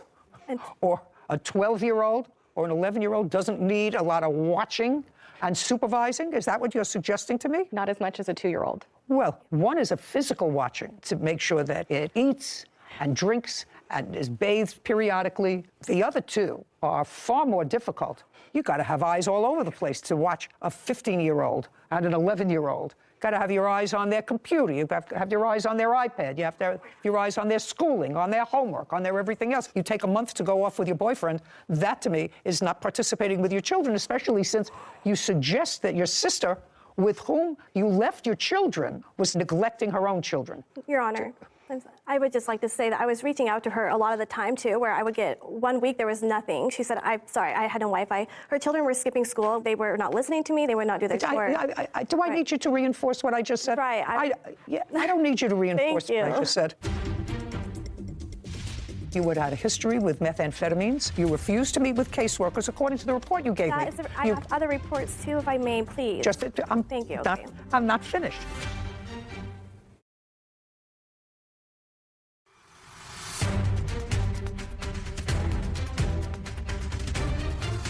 Lucinda Noble is accusing her sister, Tiffany Acuna, of refusing to pay for rent. Tiffany claims Lucinda wrongfully reported her to Child Protective Services. Now, you have something you want to say? Many things, actually. Well, many things. I don't want many things. What I want, stand up. What I want to know is you're her daughter. Yes. Your first name? Anna Noble. Anna, what do you do? I work front desk at a hotel. Graduate from high school? No. Why? I was pulled out and moved to Missouri. Pulled out by whom? By your mother? Yeah. And when your mother pulled you out, how old were you? 17. Had you been going to school before? Yes. In what jurisdiction? It was an alternative school. When you say an alternative school, what kind of an alternative school? For troubled youth. Tell me about your trouble. Was it behavior trouble? It was many things. I was a very wild teenager. Until when were you a wild teenager? Until I sent her to live with her dad. I didn't ask you any questions. So now you can sit down. Okay. I'm not going into anything else. Lucinda, so far you went away for a month with your boyfriend, leaving your 3 children, who you say don't need supervision. How long were you home before you took the door off her bedroom? I got back from vacation in February, early February, and the door was removed in April for a few hours. Okay. Do you have any proof other than this conversation that the plaintiff called CPS? I believe it is proof. Just the thing that was reported is something she would only know. Would that be considered proof? Well, let me hear what was reported. It was reported that I would not treat my child with lice. That was what the CPS report was, and it was unsubstantiated, and I have that all proof. Okay. When your 5-year-old went to her father, she went to visit with her father, and children do get head lice. It happens periodically. Lots of children who go to school, who interact with other children, come home and they get head lice. I've had a lot of children, a lot of grandchildren, and it happens.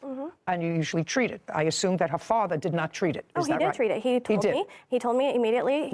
So he treated it. So how do you know that the head lice was the nature of the complaint? That's what was on the report. May I see it? Your children weren't removed, except for your boy. My one son, and then that lady. And then returned. All 3. Oh, yeah. All 3 kids were taken. That's it. Okay. There you go, sir.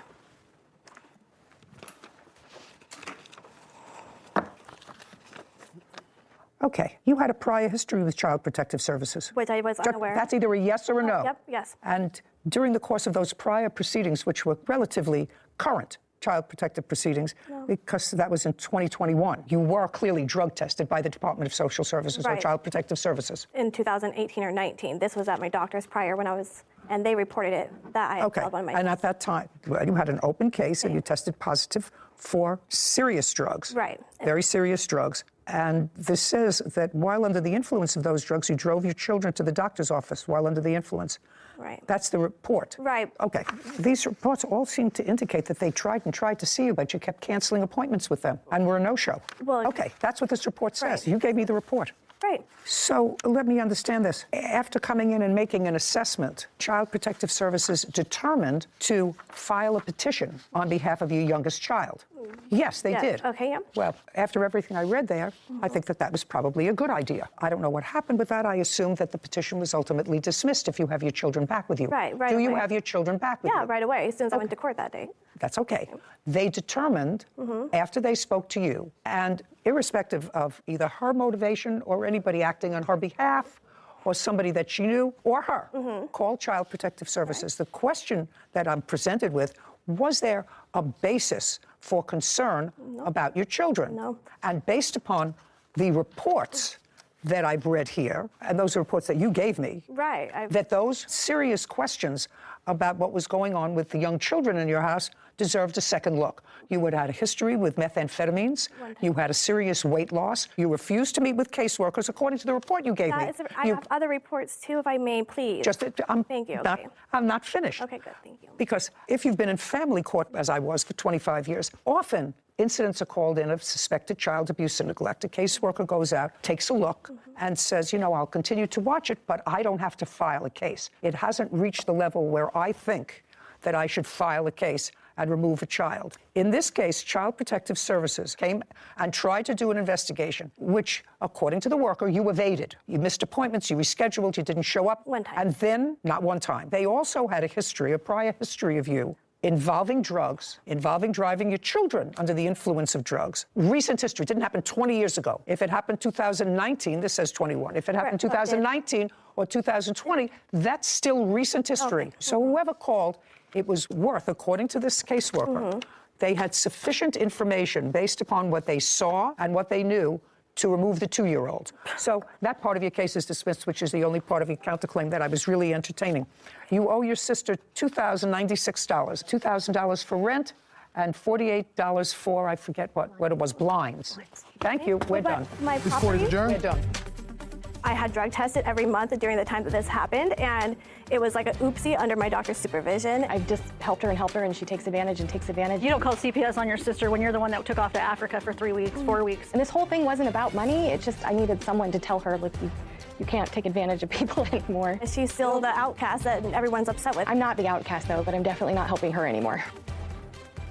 So we've seen it a lot here, claims for unsubstantiated CPS reports being filed and people seeking damages for that. So I'm just wondering, do you think there was a basis? Is that why, obviously, you didn't rule in her favor on the claim of the false CPS report? So there must have been something in there that... When people use Child Protective Services as a retaliation for other behavior, that's always abhorrent. But there are some situations where CPS may be called because someone knows that there is an abuse or neglect and has not done it until the other person irritates them. Well, that's not a false CPS report. Maybe motivated by something else, but that's not a false report. And so, in this case, the defendant had a history with CPS. Current history with CPS that was relatively serious. Well, then it was a good thing that CPS went. Because that would be basis itself. It's for basis the claim. itself. Yeah, basis itself. That alone. And just because she was cleared at the end of the day and has her children back now doesn't mean that it was an unsubstantiated claim. Oh, no, they're watching. Yeah. They're watching, and they should be watching. I don't think any of them are bargains.